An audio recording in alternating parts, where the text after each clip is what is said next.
And once again, a big shout out to our generous supporters over at patreon.com/878 Survivor FM, our $10 supporters, Dick Donovan, Kenny Baker, Big Dog, Shane Murphy, and our $25 supporter, Jake Snow.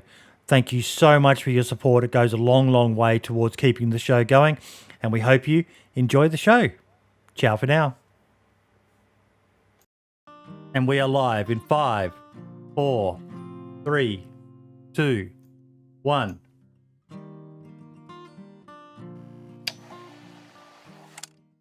And finally, welcome to episode 69 of the DayZ Podcast, a cursed episode, the worst audio problems I've ever had. It seems every single week this fucking thing called technology likes to prove just how much of a boomer I am. But Marks, welcome, buddy. Good to be here. Good to finally doing well. Good to finally have this episode going, mate. You are still working out at the Gime? I am every day. Well, every 3 days. I have 3 days on, 1 day off. And 3 days so on, 1 far, day off. so. A nice rest day. And how's it Your going? video's not on, by the way, buddy. Yeah, I was just going to say your webcam isn't. There we go. Hey. Hey. It's probably better without me fucking having my webcam on. Oh, But, shush you. yeah. You're fine. But yeah, no, good on you, mate. Good on you for keeping at it. I still haven't gotten myself you. motivated yet to even hit day one. So you're leagues ahead of me so far, buddy. Yeah, I appreciate it. Yeah, it's tough one to do. Once you get into it, then you get into a habit of it and you start kind of craving it. So Yeah. Yeah. And lad, how you doing, mate? Yeah, I'm not doing too bad. Been busy. Been really just knackered. You had the most traditional English dinner before, mate. When you said it to me, it was like, fuck me swinging. Fish and chips. Yeah, and it was a disappointment. It was. It was. Now, I've got to ask, do you go battered or crumbed for your fish? I'll go battered, man. I don't. I mean, I don't eat fish, but if I had to choose like chicken, if I got offered crumbed or battered chicken, I'm taking fucking battered chicken any fucking day. Crumbed is only good for steak or a chicken parmigiana. Oh yeah, too right, yeah. But yeah. That's, And we are joined this week by two legends of the DayZ community, Designful from the Rearmed community and IceBlade, the creator of Cannabis Plus and Drugs Plus. How you doing, fellas? Good. What's up? Happy to be here. Finally start. Yeah. So, Designful, we're gonna start with you, mate. You've had one hell of a week and a bit, haven't you, buddy? Oh, yeah. I mean, it started before this week, but yeah. So, mate, I'm not going to go into it all. Yeah, we did a video. We talked about for those. Well, I've got to go into it a little bit. I can't just throw you under the bus like that. So, a guy who was part of your community, Dill, did a pretty fucking shady thing. We've got a video which I'll put a link to for those who want to watch it about a backdoor that was inserted into mods, and he was part of your community. And because of that, a lot of people started throwing shade at you, mate. So I'll let you go from here, mate. Tell your side of the events of what happened. All right, I'll first clarify that he wasn't a part of our community ever. He was just a third-party mod developer that I found on the workshop selling a keycard mod. And this was like several months ago, like before Marks even made a video on my server. I had contacted him wanting the keycard mod, to which he wanted to sell it to me, and he asked me a ridiculous price, like $80. And like I heard like Milo, the average sniper, had it on his server, and I was like, geez, man, I really like this mod, but like $80 for a script that just shuts doors? Like, come on. Mm-hmm. He stuck to it, and then like a month later, I just gave in. I messaged him again. I was like, all right, I'll do it. And he offered the heli crash mod with it. If you haven't seen the heli crash mod, it's like the flying helis and they fly in and crash. Mm-hmm. It's a lot cooler. Yeah. Mm-hmm. So I got both of those mods, and all was well until the past like couple weeks when I had some cheaters come on my server, and a lot of my server can like speak, like they know the guy. I don't want to say his name because I don't want to give him any attention, but he was, basically bullying me, coming on and stripping random people. He came in our general chat, like saying like, look at my admin menu, like you guys can't do anything about it. Like my dad owns the server. And then I said something and he was like, oh yeah, you want it too? And then he shipped me in game. And I was just playing legitimate. I was like, oh my god, like, what do I do about this? And like everybody's like, admin. And I'm like, dude, like he's basically an admin. I don't have his Steam ID. There's 110 players on. Any one of us could be him, basically. And I'm going through the admin logs, trying to figure out like if I could figure out who it is. And I just gave up, and he ended up getting bored, and I don't know. He just got bored and just fucked off, I guess. And then so me and Six did some research. Six is my developer. Six went looking to see if he could find the cheat, to see like who was doing it, basically. And we ended up finding it on ePvP, which is like a cheater website or whatever. And it basically described it like 1-to-1 what they were doing. And I sent it to like Metropolis, which is the owner of the owners Discord. I'm like, dude, like if you know like any BI employees, like dude, these guys like could have ruined my server like right then and there. Like you need to patch this. And he's like, dude, I don't know anybody. Like they don't really like do that type of stuff with me. Like I don't talk to them like that. And I'm like, all right, GG, we're fucked, basically.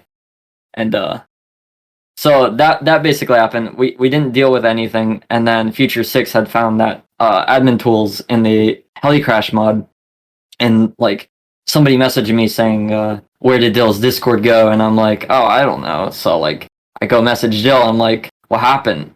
And then I look back and I'm like talking to the other owners, and they're like, the last thing I saw was Future talking about admin tools being in a mod. And that's when like everything started to click with me. I was like, oh no fucking way this guy did it. Like no way.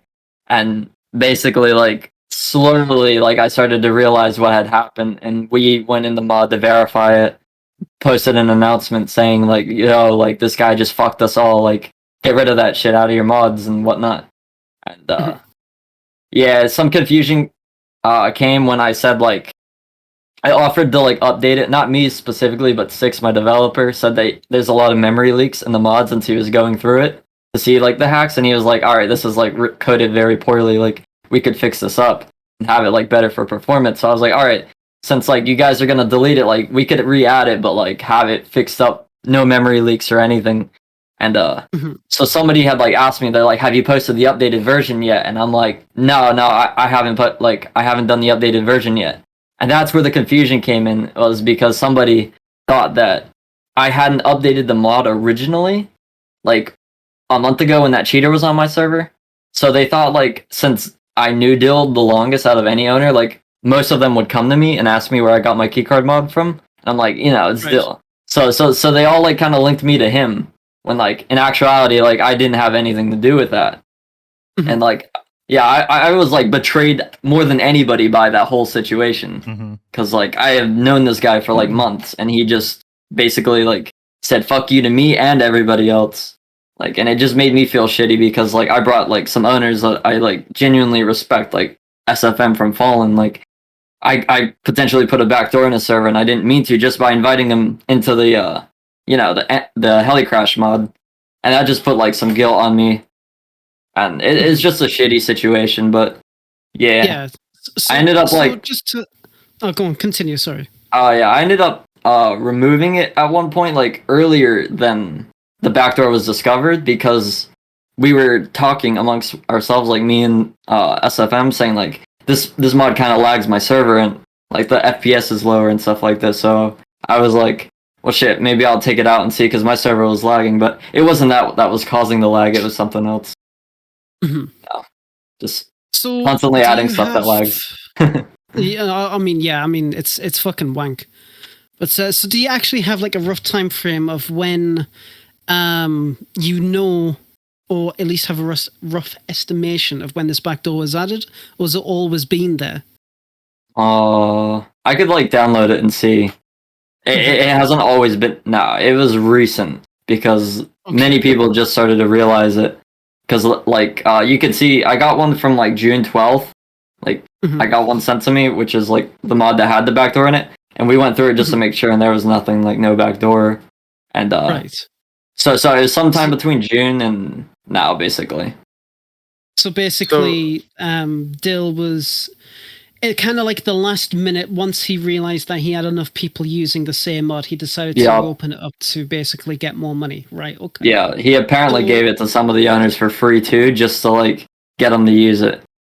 Wow. Yeah, because I know. Yeah. It's so obviously you had literally zero involvement in creating the backdoor or anything like that. You literally had zero idea it was zero. happening. Okay, so everyone, you heard from it. Yeah. Yeah, because I mean, like, I already proved it the future because I reverted my mod Yes. back to when that cheater was on our server.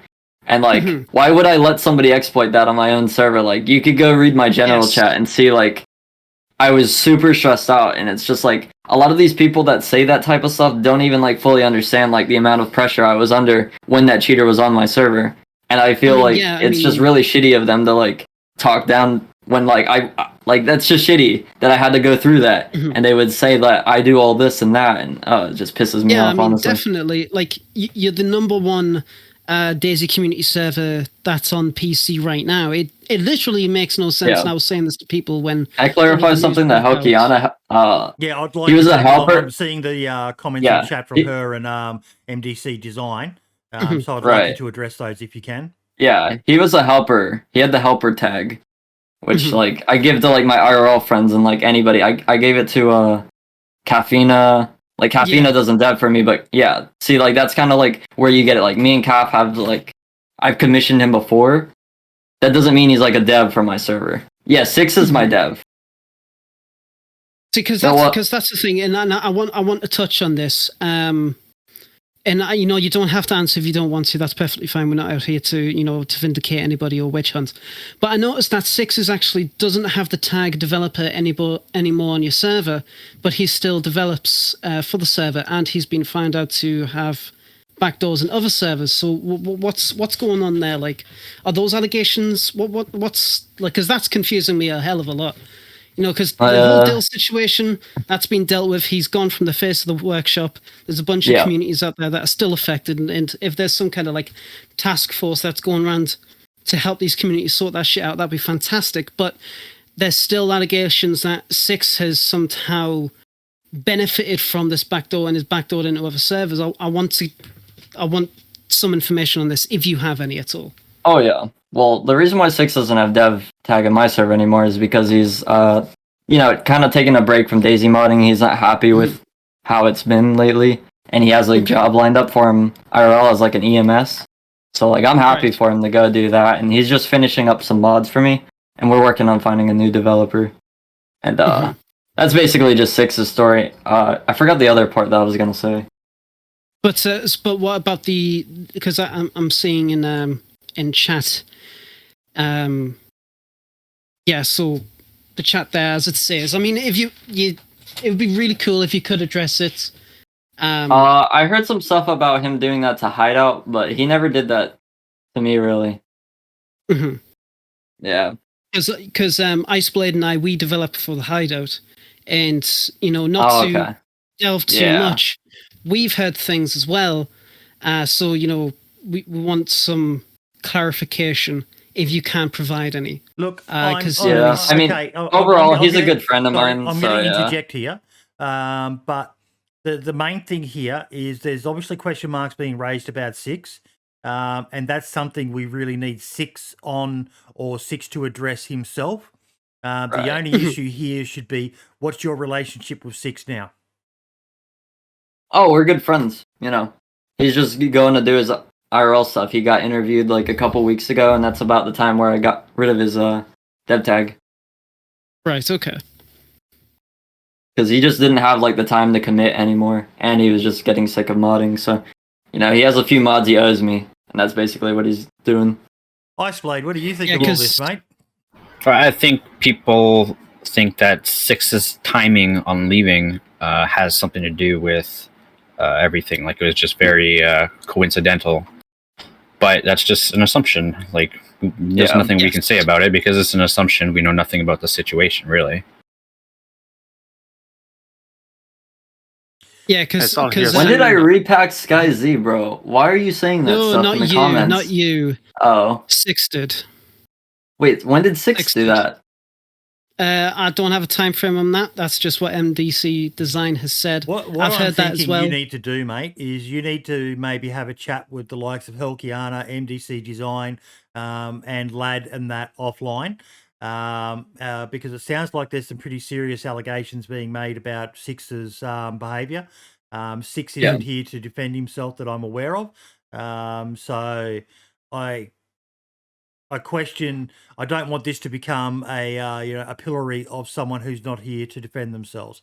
That's not what we're doing. When I had people reach out to me about when they were saying that you were involved in this backdoor mod and you'd monetized it and that, my comment was, well, I won't discuss this unless you're allowed to come on to defend yourself. We don't want this to be a shaming of someone without them there to it sounds like there's a lot of smoke surrounding Six with some people who I've got a lot of respect for in the community. Helkiana and MDC, and even Lads mentioned some question marks there as well. Ice, you're another modder, mate. What's your thoughts on that? On what exactly? On basically on what's going on with this Six guy. It sounds like he probably needs to rethink his inks on his relationship with him. Yeah, I think he needs to talk. I think Designful should talk to some of the people in the community and listen to the allegations against him. And right. No, I definitely already have, but like he's basically done with me after this. He has one more mod with me. So I mean, it's really not even a question of like what I do with him because I really don't do anything with him.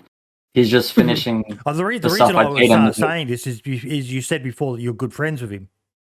Yeah. I mean, like we're cool, but we don't really work. It's kind of like a funky situation where like you're good friends with him, but he doesn't really develop for you anymore apart from this singular mod. And once that's done, he's pretty much off the books, so to speak. Yeah, basically. That's exactly right. Okay. I mean, I mean, to be put, like, I would be more than happy. And I mean, I'm pretty sure a lot of people in the community, knowing that you literally had zero involvement with the backdoors, would be more than happy to talk to you and try and sort shit out because the whole backdoor situation not only affected you, it affected a lot of people in the community, and a lot more people in the community, especially, well, obviously the modern community, they were more on edge about what is going on. And, a lot of people's been saying it's like, oh, it's been going on since the Arma 2 days and shit like that. And it's like, as a relatively new modder, that's not on. We need to address that. And, honestly, props for you for coming on and, saying your piece and saying, what. Yeah. Well, I mean, Future 6 literally watched me revert my mod in front of him to prove 100% innocence. And, like, I have DMs with Dill. I could go screen share all day. Like, all the evidence is there, but you guys can, like, make allegations all you want. But, like, nobody's actually asking me for facts except Future, who has already, like, informed the other owners that, Mm-hmm.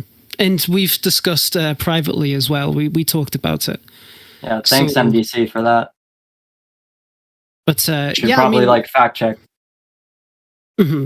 Yeah, like that's silly. Like fact check your stuff. There's another claim there now that he done that, and now he's coming out saying, there's nothing again. Another mother or another person talking without any information there. Yeah, I don't know either sides. I'm kind of in the fence on the Six thing. I have no idea who he is. I know that he was part of the reality. I otherwise not having a clue. So.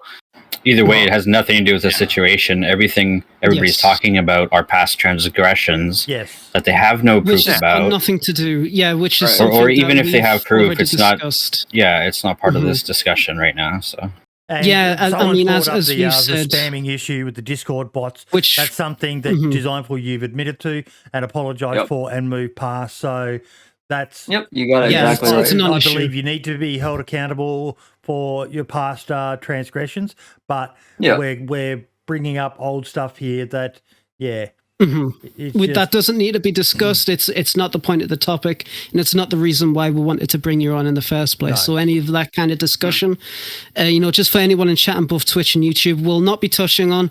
We're not interested. It's already been discussed and dealt with. So the main point that we wanted to discuss was the backdoors. We've discussed it. We've got the information. We've heard it from the man himself about what actually has happened. And, you know, that's it. That's all we pretty much wanted to know, to get the clarification, to get the truth out. And, you know, and that's it. That's all I can really say on that matter. I mean, I already knew, you know, just talking to people and listening that, you know, it doesn't make sense, that the proper allegations.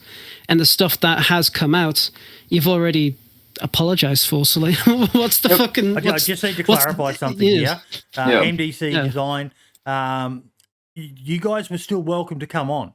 Because it was Six and MDC who reached out to me, I believe, with the initial allegations and that. And you guys were still welcome to come on this podcast as well. I just said I wouldn't have one side without the other. And I was waiting for him to get back to me to confirm whether he would come on or not. So that's on them, not on myself. This isn't meant to be a defense or a whatever of anyone. It's just meant to be getting the information out there. Yeah. It sounds like It's all a very, very funky situation, and there's been a lot of shit that's come out because of it. But the fact is that there's a lot of people out there who are willing to outright believe all the negativity without even considering the facts, and that's obviously what we're trying to do. And I know some people might have an issue about how, you know, we as people were approaching it, but the matter of the fact is that we are concerned, obviously, about the whole situation, which you have dealt with. And you've confirmed with people the main people who are doing the allegations. You've confirmed with them about what's going on. You've proved to them that, you know, you've pretty much done what you can do to mitigate the issue, if not resolve it entirely. And yes, sure, there's a lot of other stuff in the past that's, you know, whatever. But again, that's not the point of the discussion. And like I said, we're not going to touch about it. So again, really appreciate you coming on and you basically confirming your side of the story. You know, you've said to us what's been going on. And, you know, we've talked obviously in private. So, I mean, like I said, I don't think you're in the wrong, to be fair. I mean, I was in the wrong for what I did in the past, but definitely not this. Definitely, this but definitely not this. Like, yeah. I mean, you've proved already that if you have done wrong, you admit to it. And why would... In a logical sense, why would somebody who, like as I said before, who runs the #1 PC community on the platform, create a backdoor for cheaters to come and ruin his set? Like, it doesn't make sense. Yeah, exactly. Like it doesn't make sense. I could have several players that like I was in comms with, like doing tickets with because they were getting stripped by the cheater. Like say I wouldn't want that to happen to them. Like it's just outright like bullshit that they would say that. Has it affected your server? Have the numbers gone down? Yeah. Oh, nah. I mean, most of them just meme about that guy. Like his name like floats around like the cheater. Because he just came in general chat terrorizing us, and like I couldn't do anything about it. So like they still like meme about him being on like quote unquote on top. Because like we couldn't do anything. People are joking about it. Yeah. People are joking about it, and that's good. The thing is, it's not going to be the last mod out there that does something like this. It's not going to be the last person. It's going to happen again, and people are going to get outraged again. You know, and it's if it happens again, you deal with it quickly and fast, and you get it all over and done with, and you just get on with it. You know, it's just. I think a lot of people are just very. I don't know if it's just. They just love the drama. I don't know what it is, and they just don't like doing their research, and people just being lazy, and they just don't want to. It's a quick Google search. You'd probably find most of the stuff, or just ask a few questions. And it's also the fact of how widespread the issue was, because obviously it wasn't just your server. And definitely want to clarify, it wasn't just you who was affected by this, was it? It was many other people in the community that was affected by this kind of issue. Correct me if I'm wrong, of course. But in the fact that, you know, like I said, you've dealt with, it's all good. It's, you know, I don't see any point in us continuing the discussion or topic any further than it needs to be. We've got all the information, so I mean, I'm willing to move on if everyone else is, but it's completely up to you guys, obviously. Yeah. IceBlade. Watch from the bridge. Cannabis Plus, mate. Very yes, popular. I want to hear. Yeah. Where the fuck did the idea come from? Suggestions. Where did the idea come from? Where's the weed? I was half expecting to see like a meth lab in the background of your webcam, mate. I tried to get a green screen set up to do that, but didn't go over too well. So what was the inspiration for it, mate? Tell us your story. Basically, I was just playing on a server and ended up starting to help them out with shit. And they didn't have cannabis, and I noticed other servers had cannabis, so I started looking into it, figured that the cannabis files are actually already in the game, and they only took them out mostly because of an issue from the Australian government. Mm-hmm. And anyway, so then got it in the game, figured like it'd be pretty damn easy to add this as a mod in the workshop, because there's nothing in the workshop that lets you add weed, and then let other users and other server owners use it as well, right? And not have to go through all that research that I did and like figured out how to do it from like, you know, not knowing anything. And then that was the start of it. And then after that, I just thought, like, you know what, DayZ, I was playing the game actually, like running from military place to gather guns, and then run back to the trader and sell all my shit, and then repeat the process over and over again, right? And I was like, man, this game needs other like economical things to do, but nobody wants to like farm pumpkins all fucking day. So like, what's something fun that they could do, and then engage people, yeah. So I figured, well, you could do cannabis. Like, it's already set up as in like, you know, you got your whole system of like joints, baggies, bricks, you know, all the units of measurement and stuff. So started creating that, and freaking spiraled from there. Well, that's really fucking cool though. So like I originally started it as an economic mod, like for the economy. I did not start it for like the effects or anything. No, of course. And it just kind of obviously spiraled from there. You know, you added a lot more stuff, and then you made the Drugs Plus mod. Yep. So it's fucking cool. I love it. And was it like was it your like first mod in the DayZ community, or have you done like modding prior to this, or was it just something you thought, saw that I'm going to try? It was my first in the DayZ community. Yeah. I had done a little bit of modding on Arma 3, probably like 7 years ago when Exile was a big thing. Tried creating a server and stuff, and I got pretty far in, but I abandoned that after a little while. I was trying to like recreate the DayZ experience in Arma 3 because at the time DayZ sucked balls, and I didn't want to play. I didn't want to play standalone. Yeah, that's fair. Yeah, that's fair. But obviously that's very difficult. But I'm Arma 3 all the way. But like I've not tried the mod too much. It's just personally, it's not something that's appealed to me, and I'm pretty honest about that. But the whole concept and the fuck. But the whole concept and the mechanics behind it and the history behind it's really, really fucking interesting to me.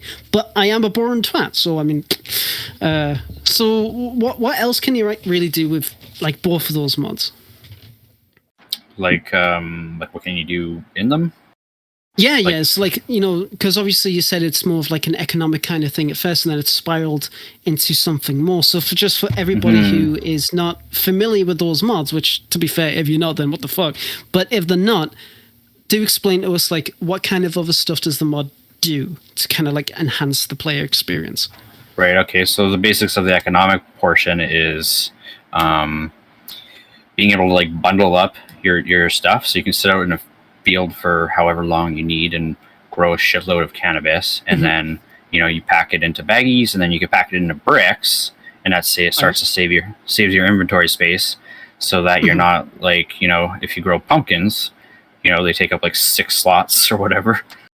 Right. You need to make a lot more trips to get your worth or whatever, right? So it's basically kind of like a store of value was my thinking for it at first. Something that you can be sold on the black market only kind of thing is like how I set up the default files. Although server owners can change what they want, and that way, you can find these rare seed packs, and then grow that cannabis, and sell it at the black market later. And I think like the big thing I think DayZ has been missing for the longest time is more PvE. So like the way the game goes right now, the way to get wealth is like raiding PvP.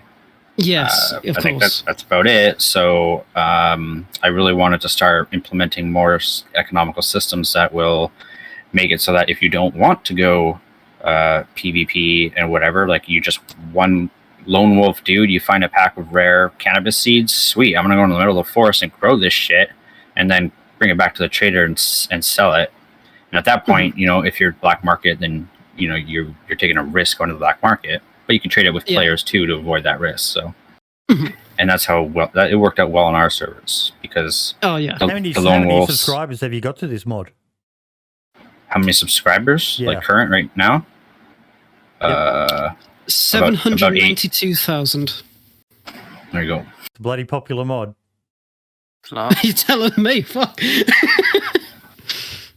So what kind of stuff so I assume you're still continuing development from it? Yeah, so actually I started this around the same time my twin boys were born. And so like they were just tiny little things that sat in my lap and slept and drooled. So I was like I was able to be on my computer a lot. But now they're 2 and I have much less time to develop and I've lost. I can see the chaos behind you, mate. Yes. All the toys, yeah. So like I don't have as much time anymore to develop it, and when I do, it's usually in like 20 minutes here, and then like 5 minutes here, and 25 minutes here. Which for me, for like I can do that easily for all my for all the assets and stuff. Which like I'm way ahead in assets and like stuff like that. But for coding, it's an issue for me because I'm not good at coding. To do it for 20 minutes and then like drop it and then come back after an hour, like I don't remember what the hell is happening, right? Yeah, right. Of course. I've got a question. Comment in chat. One thing worth talking about might be IceBlade's unique form of monetization for Cannabis Plus, which is pretty cool. What do they mean by that? I have no idea. Me too. There was an issue. I think some people. So what I did. I didn't even think this was like I thought this was a good thing. Like, so I asked for donations. I asked for people to sponsor a strain. Be able to sponsor a strain. It has to be a real strain of cannabis. $45, I think it was, or whatever. And I only started this because actually, other server owners came to me and asked, like, "Hey, can you put in this strain? Can you put in that strain?" And I thought it was a good way to make a little bit of money for the mod, as well as putting in a new strain. Like I have probably like 50 strains ready to go, but and I always planned on putting more and more in, and like for free, like they'll be in eventually. But why would it hurt to say like, hey, this guy wants this strain in first. Because I'm only adding so many per, however length of time or whatever. So, like, let's say I add 4 every month or something. If you want to add yours in earlier because it's your favorite strain and you want to see it in game, then donate to the mod and you'll see it. Otherwise, it will be there eventually for free, but it might take some time. So, what do they get when they pay their $45? They get to name the strain, or they get to choose a real cannabis strain. So I give them a link to like I don't know, some website, I forget what it's called, but has all the breeds and strains of cannabis, and they get to pick one that they want. Generally, these people already know what their favorite strain is. Yep. Yeah. But yeah, I've had other people. Yeah. It is that is a very, very smart idea of raising money. It's something we've talked a lot about on the podcast. The difficulty for modders in being able to raise money the same way the content creators can. And I have a second, and server owners. I have a second way for raising money actually that haven't really fully initialized yet. if you want to hear about it, that might have been. I don't know what where the comment was. You can't just bring it up and be like, "Oh, do you want to hear about it, mate?" Of course, we'll fucking do. Yeah. I don't know. So basically, it's product placement. I've used Daemon Forge's API to pull data from the mod in the game from the users, so that every time they pick up a joint or like a rolling papers, I guess I was testing it with rolling papers. So every time they pick up rolling papers, it logs it and sends it to a server where I can, and then puts it into statistical analysis data website kind of thing. Right. So that I can use that information to give to a sponsor and say, hey, check this out. This is how many players can see your brand on these rolling papers. Every month. They like to see monthly. And my hope is that I can get bigger companies, Zigzag, or I don't know, whatever. Rolling papers was the one I was going to start with, to sponsor That's clever. the mod through product placement. That's very, very clever. And that way, yeah. And there was a lot of privacy concerns with it, and I totally understand that. I'm a firm believer, and this may be quite contentious, but if you want, the privacy aspect of it, pay for it.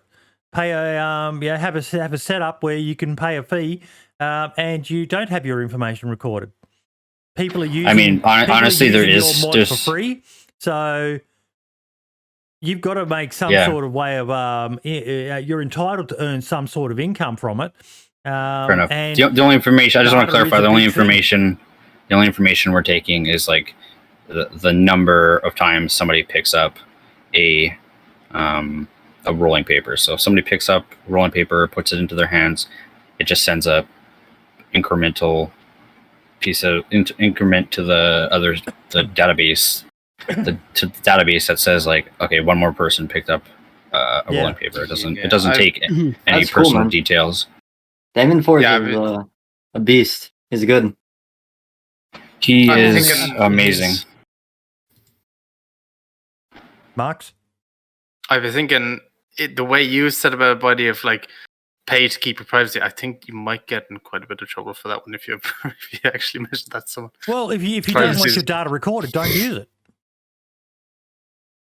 I think option. I might clash with Dean's what terms and whatever. So I it think goes back to the big thing of when the internet was first created. There was they were talking about how they were going to implement it, and there was a discussion of whether it was going to be something that you would pay for a license for. But everyone was like, no, let's make it free for everyone to use. And the price of that is your data.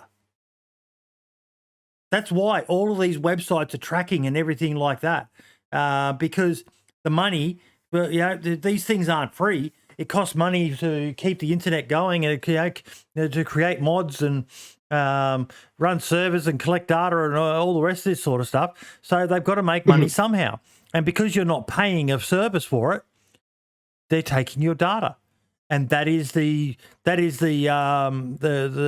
agreement that you're entering into when you use things like Facebook or Steam or whatever. These free services take your data. That's how they monetize it. So it comes down to your choice. If there's an option for me to get my privacy for a couple of bucks, I'll fucking pay it. I mean, see how the words. I'm trying to find the right words. They are difficult. See, the thing is with the whole situation when it comes to that is that there's a lot of legality issues that you have to go through in order to be able to even to do such an action. Obviously modders don't typically take information from a player, and even then, if they do, they have to be very, very careful about what kind of information they take from somebody. It's why in terms and conditions of like any company, even Steam, if they take information from you, they have to legally declare what kind of information they are taking from you for using their service. And obviously there is no current real life way to be like, I want to pay to get all of my information scrubbed off the internet. You basically have to do a whole bunch of fucking shit, and it's very convoluted and very impossible, weird. basically, to get yourself it pretty removed much from the is, internet. but obviously, to charge people for a mod, which is only getting very limited data to start with. To not get that information, it doesn't make sense. And even if you were going to do that, you can run into very, very bad, like world-class legal fucking issues. Mm-hmm. So it's best for nobody to actually try to implement that.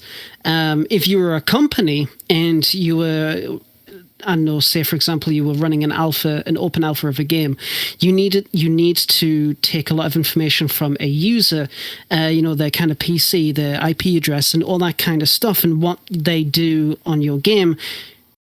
You have to present them with some kind of terms of service or EULA or whatever, so they know what information they are taking from you for their statistics.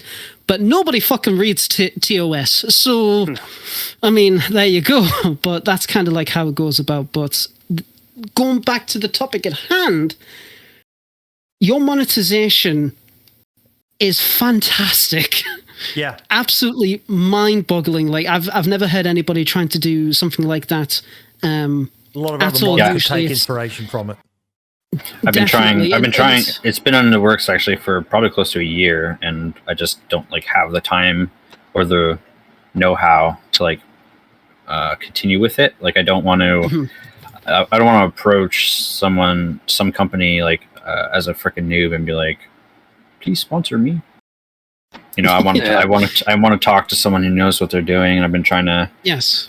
On my Steam page it says I'm looking for a advertising manager or somebody who might know. A good guy who I'm going to recommend to you is someone we've had as a previous guest on the show, and that's Jordan Taylor or Soma. The guy is he works with Stream Elements. So he knows marketing. He was involved in the original Survivor games. He knows DayZ as a product. I will connect you with him on Twitter. He will be able to, if not able to help you, he'll be able to point you in the right direction. He's a very intelligent guy. I think he will see the brilliance in what you are doing. And my money is on he'll probably help you himself. That would be fantastic. Yeah. I'd really appreciate that. I think you've opened up something amazing here, and for someone like a Soma who understands this shit like the back of his hand, this is potentially a business opportunity for him. He could do this with more mods.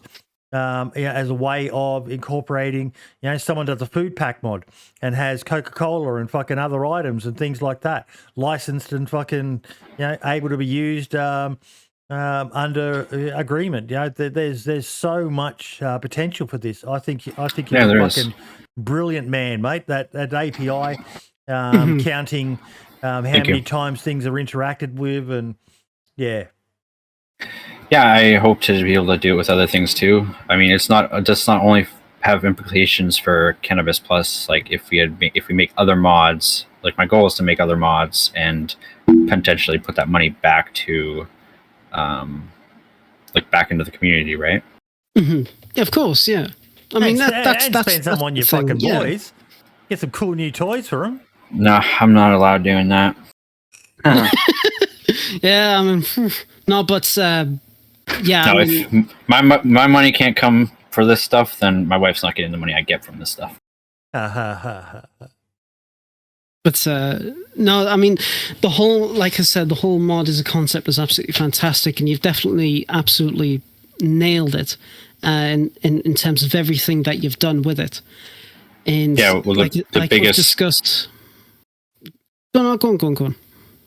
The biggest positive, in my opinion, is the server owners won't have to pay for the mod development, and the players won't have to pay for the mod development if it's being sponsored by corporations or whatever that have money to give. No, I mean, I just look at car mods. If they could get the actual companies behind them to sponsor them. Yeah, can you imagine that? You get some. The only downside is like probably going to end up with like medium-sized companies, just because the amount, like DayZ is not a massively popular game. No, it's not. So yeah, I do have. I think it's a pretty big game. I have some statistics actually. I'll probably bring them up in a minute here. I mean, the fact that you've even got an entire business plan is, it's really interesting, and the whole monetization plan is really, really interesting. And, how would I word it? It's definitely a very interesting take, especially in terms of monetization. Usually modders, they just leave their PayPal link in the description of the mod. Sometimes others will outright, just sell the mod to somebody. And just lock certain parts of where you have to get in touch with them. But the fact that, your mod is free for people to use, and you have a path for people to support you in a legitimate way, which they can see some kind of return in, like with the new strains. And, the fact that you've got something, in relating to companies. Oh, let's see this shit. I like the way you've got your ass class, but that's really cool. But yeah, so let's... So this is just cool. There's a chart here that shows how many people smoke different kinds of joints. Mm-hmm. So you got your different joint strains, and then like how many people smoke that strain. And then these are cigarettes here. But this shit isn't working right now. But this is the big one here that shows rolling papers. And so how many times people have picked them up is the blue. How many times they've dropped them is the green. So like if they bring them into their hands and drop them. But basically, anytime they cross someone's hand, this number goes up, and 130,000. Just went up one. Somebody just picked up rolling paper. So yeah, this is the information I can I can pull out like specific dates, and so that I can give the client like one every month. But this has been up now since March. So March, it's 3 months. Right. April. So, divide that number by 3, that's how many people saw it. It's not actually that much, right? It's like 40,000, and if you think about like YouTube, for example, gets like, I don't know, what do they get? A penny per 1,000 views or something? Right. So like, I don't know where this can go, and that's why I need, or like how much money can come from it. So that's kind of like why I need somebody to talk to about it. And that's good that that you've actually got everything there ready for that kind of situation. It's really, really good. Yeah, no, I put a lot of thought into it. Like I said, I've been working on it for about a year now, and it's your baby. It's your pride and joy. It is, yeah. I'm love and hate relationship. I think you're on a winner right here, and you've got a model that I think a lot of other mods can and should be looking into themselves. Too right. It's a really, and you haven't had any issues in terms of like Bohemia or Steam in regards to monetization, because I know like monetization with mods is a bit funky. But have you heard anything about it at all? Any bad situations, or has it just been smooth sailing?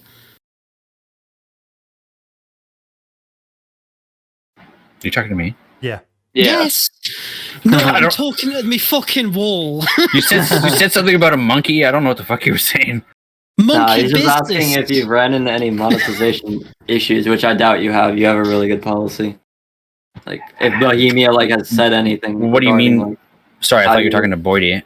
I don't know what you mean by have I run into any monetization issues? Like what issues? Yeah, you obviously haven't. They have very strict monetization policies.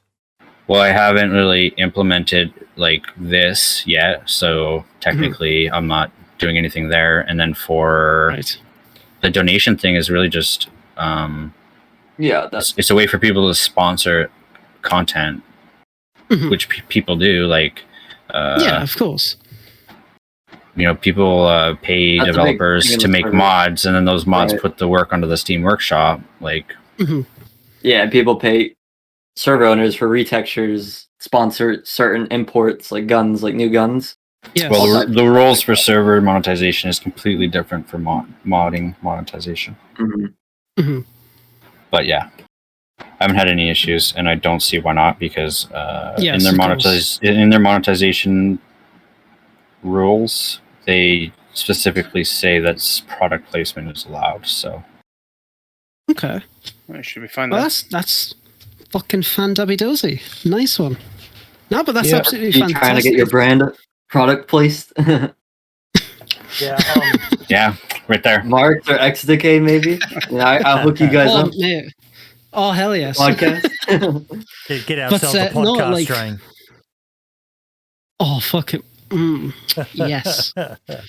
No, but it's absolutely fantastic, and absolute props and mad respect for you, making this mod, making it so just so well done, and just everything about it is just done right. It's a pure example of like how everything when it comes to a mod like this should be done.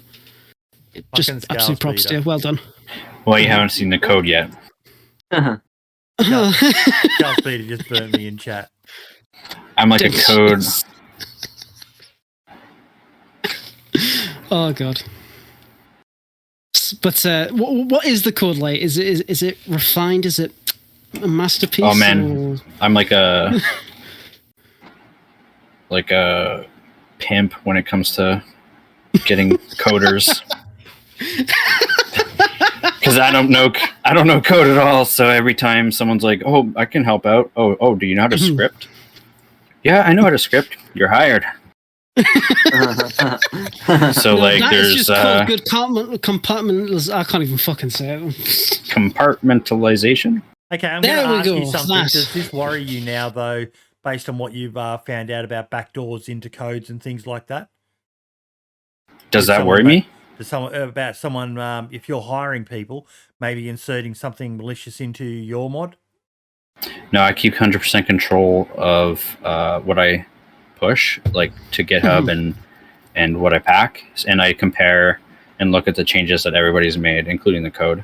Yep, smart, very smart. And so even though I'm not very great at coding, I know that like if I'm putting in, a new texture or I don't know, a new item, I know a code has to be there, and I know that it's not going to be 100 megabytes more. Yes. Yeah, of course. No, that's good. That's really good. Good quality control, which is brilliant. Yeah. So I reckon there's a lot of modders out there who are sitting here right now thinking, "Wow, this is something I've got to look into," because we've talked a lot about monetization of mods, and we've come up with some great ideas and all the rest of it, but it seems like you've solved the issue here with this. I don't know if it'll work for every single mod, but definitely for these ones where it's an actual tangible item in the game. This is an easy solution. Too right. Kiana could get her Much Stuff pack sponsored by IKEA. That'd be nice. That'd be hella nice. And do you have anything, obviously apart from like the different strains, you got anything mod wise planned, not only with Cannabis and Drugs Plus, but modding in general? Have you got another project in mind? Oh man, we talked for like 3 hours about projects I've going. If only we had that kind of time. I'd love to pick your brains about it for sure. Yeah, just so for Cannabis, we're completely redoing the way crafting is done. Okay. Just because crafting in the game kind of sucks balls. You're sitting there like dragging, I mean, especially Cannabis right now, but like you're dragging two things together, and it's like you wait for that to happen, and then you have to then drag the Cannabis into the baggie and do it over and over again, and then whatever. It's just monotonous and it's not fun. And so we're the animation creating. isn't even like good. Yeah, that No. too. So we're creating items in the game, much like Dumpgraw's, and he's really helped with this. His forge, like where he casts like ingots or whatever. So like we'll have a machine, a bagging machine, and a vacuum sealer, so that you can just put your as much weed as you can into it, and then it'll have a timer and spit out a baggie at a server owner determined time, and then it'll do this, and it'll do the same for the other machine, but it'll be making bricks, and it'll just spit those bricks out after you add bags after every certain amount of time. And it'll be very configurable, and server owners will be able to decide like how often you can do it, whether or not it's going to be an item in the game, or whether it's going to be like an item that's only, it's like a work table, and like whether or not that's only going to be available like at the black market or whatever. So that's what we have planned for cannabis. We also have a drying post, so you have to dry your cannabis on it now, like kind of like a multiple shelf netting kind of thing. Yeah, and so the idea is to like, let players just take away all that shitty clicking that of the crafting. That's not fun. It's really cool. That's really good. Really good idea. I really can't wait to see that when it's fully implemented. I'll actually have to play on a fully public mental PvP server to try it out.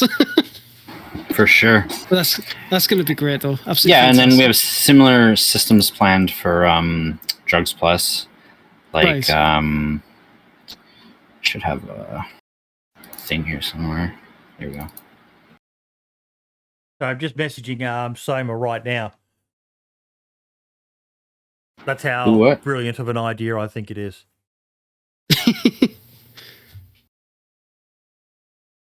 Oh, nice. Even got fucking instructions. Get in. All right. On a PAA, nice. Let's have a look. Yeah, that's my default picture viewer. That's how much I mod. Yeah. So basically, you start out with your fertilizer. This is coca leaves and gasoline. This is how they do it in Colombia. You put that into your bin, and it like sits and there for, I don't know, like I'm not a fucking drug lord, so I'm not 100% sure how it works. But like eventually it becomes cocaine sulfate, which is denoted here by the yellow or the purple container. Then you add, then you heat it up and you add sulfuric acid, and that solidifies it. You dry it out and you get cocaine base. Then you add it into a mold, and that gives you your cocaine base brick, which is like at that point it could be consumed as like you can make crack cocaine with it, I think. Okay. Or maybe it's the other way around. Maybe this is the kind you sniff. I don't know. Like I said, I'm not like a super druggy person. And I researched this at some point. It's just, but anyways, and then you go, put it into a mixture with ammonia and sulfuric acid and potassium permanganate and heat it up, and then that gives you your finished good stuff. Nice. DEA is going to be kicking your door down any day now. That's what I was thinking too. Where's it all? It's on my PC. No, but that's I thought that too when I was like researching, Googling like how to make cocaine. Educational purposes only. Yeah. So that's like the basic process, but we're gonna like make it it's a similar kind of so as much as like I said, like the cannabis, turns it into bags, then bricks, and it's just going to be similar steps of like, you got to put this, and it's going to like have to sit for this much of the amount of time to become this substance, and then after that you add this and heat it up, and then you have to sit for another certain amount of time to become this substance, and then each category of drug is going to have a different system. So like for meth, we're planning on building a meth lab, and we have the assets for that, but there's no code behind it yet. And LSD, I don't know about LSD. I don't know if we're gonna make it or just like leave like maybe it's just going to be there, kind of like mushrooms. Mm-hmm. Okay, that's pretty interesting. I like the way that you're essentially telling the current crafting system to go fuck itself and making your own. I like that. Yeah. It's really, really cool. I like that. Because, yeah, you are right. The current crafting system is absolutely, it's just not where it needs to be. It's just not that good. People having to create really weird workarounds just to do certain things. But no, absolutely fantastic. Absolutely love, what you've got going. I love your plans. And like I said, I really, really cannot wait to see more of what you've got. Particularly this monetization of the mods system, mate. I think you're going to be getting flooded in your DMs with people asking you how to set up the APIs if they don't know how to do that sort of stuff themselves. It's, absolutely brilliant. The podcast is over. Bordy cannot think about anything else at this point. That's it. It's gone. Look, I'm having a back and forth with Soma right now. I just think you're on the money on this, mate. It's a great idea. And whether or not he's able to help you, I'm certain he'll be able to give you some guidance, point you in the right direction of people, and he'll understand a lot more of the legalities. Like, he was involved in Survivor games, so he's marketed to companies before, and yeah. Maybe I need to hit up someone to get me a Raid Shadow Legends sponsorship. Mate, See, that's it. Get in there. Look in a mirror and say Raid Shadow Legends 3 times, mate, and they'll fucking reach out to you. I keep checking my emails, nothing yet. As long as it's Raid Shadow Legends and not one of these gambling fucking streams. Anyone see that poll that Sada Plays did on Twitter? Yeah. I would take that £1,000,000 in an instant. Take it in an instant, not a regret in my mind. Wait, what is it? It was basically a poll. So on Twitch at the moment, there's people like XQC and these other big streamers that are sponsored by these gambling websites, and they go on and literally like gamble and stuff, and they're getting like 6-figure paychecks from them to use, to promote these sites because of how many viewers they get. And there was a big discussion on Twitch about it. I think it was either 2 nights ago or something like that, about is it right, is it wrong, and all the ethical reasons about it and stuff like that. Because they were bringing up, I don't know if you know about it, but was it 5, maybe 6 years ago, there was a thing with CSGO Lotto. Yes. Yeah. Where Martin? I remember that. With T. Yeah, Martin that's exactly what I was thinking. I was like, haven't we already learned from T. Martin? Yeah, and so like all that stuff came back up again. Now T. Martin and Syndicate got in trouble. They got fined, I think it was 40 grand each or something like that. They had to pay up, and after all that, now the way now you see in streams where it goes #ad when they do a sponsor thing. Yeah. I think all that was like all that rules that was put in after. Yes, it was all that Syndicate scandal and stuff. So they're saying, is it ethical and stuff like this? And should they be taking the money to promote these gambling websites and stuff like that? Now see, this question that Sada Plays put was very specific. I'm just trying to find the actual tweet, but it was strongly about children. Yeah. Where is it? Why can't I find it? Yeah, on the 23rd of July, if you was offered $1 million a month to promote gambling to thousands of kids that look up to you and trust you, would you do it? And 50.9% said, yes, of course I would, with 49.1% saying, no way. Which is shocking. Like, absolutely shocking. I don't even... Give me the money. You would seriously do it, Marks. Thousands maybe, but millions of kids, you wouldn't need that kind of money. If it's £1 million a month, they're recommending on it. Like, I need £1 million a month more than children. Gambling to children. Yeah, it's the parents' fault if they start gambling on it. I mean, I'm not even being funny. I would seriously do it. No, I mean that money. No, I couldn't. I couldn't live with myself. I mean, yeah, sure, £1 million per month it's £1 million per month. Need I say more? But I couldn't live with myself knowing that. Then again, I'm completely 100% against gambling, completely. Same. So, that does definitely play a part. Yeah, I've never. Even if I was to profit from it. So, Yeah. I've had that history. Obviously not personally me gambling, but so I couldn't do it. And let me rephrase this. What if you were offered $1 million a month to promote heroin? If it was legal, yeah. Sure. No, it's not if it legal. was legal. It's not legal. Well, No. the gambling's legal. But it's tends still to an be not addiction. illegal. It's still an addiction, and it's the parents' fault if the child gets addicted. Yeah, it's bad parenting.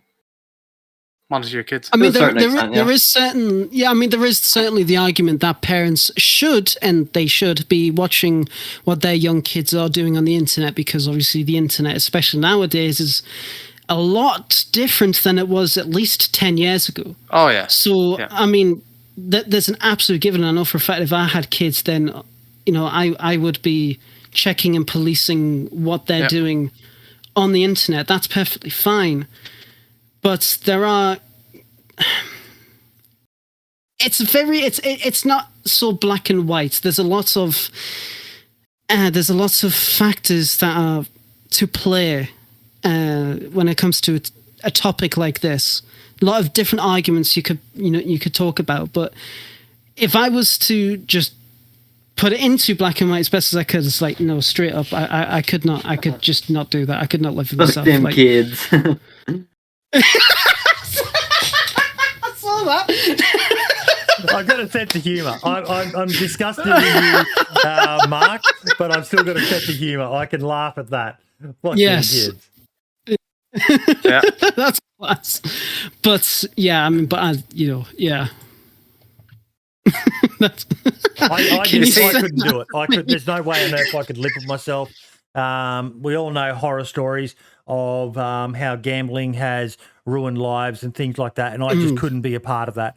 Yes, No. Parenting and all the rest of it, but it still comes down to that influence, and kids are very, very, very easily influenced by creators that they look up to and things like that.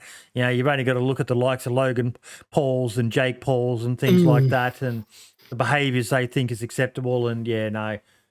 Yeah, I mean, especially if you're in that kind of like any point of authority in any kind of field, not only obviously social media and the internet, but in any kind of whatever, you do have that sense of responsibility for kids. You want to make sure that I would say lead by example, so to speak. Perhaps maybe not the best phrase, but I can't think of any other right now.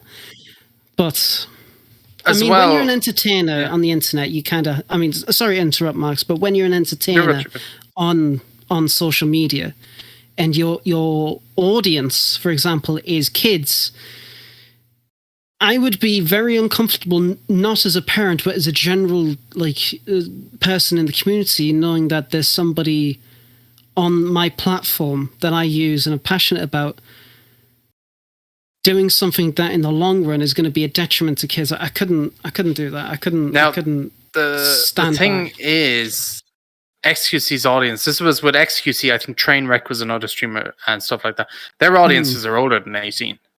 Yeah. They're not these kid-friendly streamers at all. They play... Oh, no, of course. But honestly, Marks, even with adults, I still would not promote a gambling website.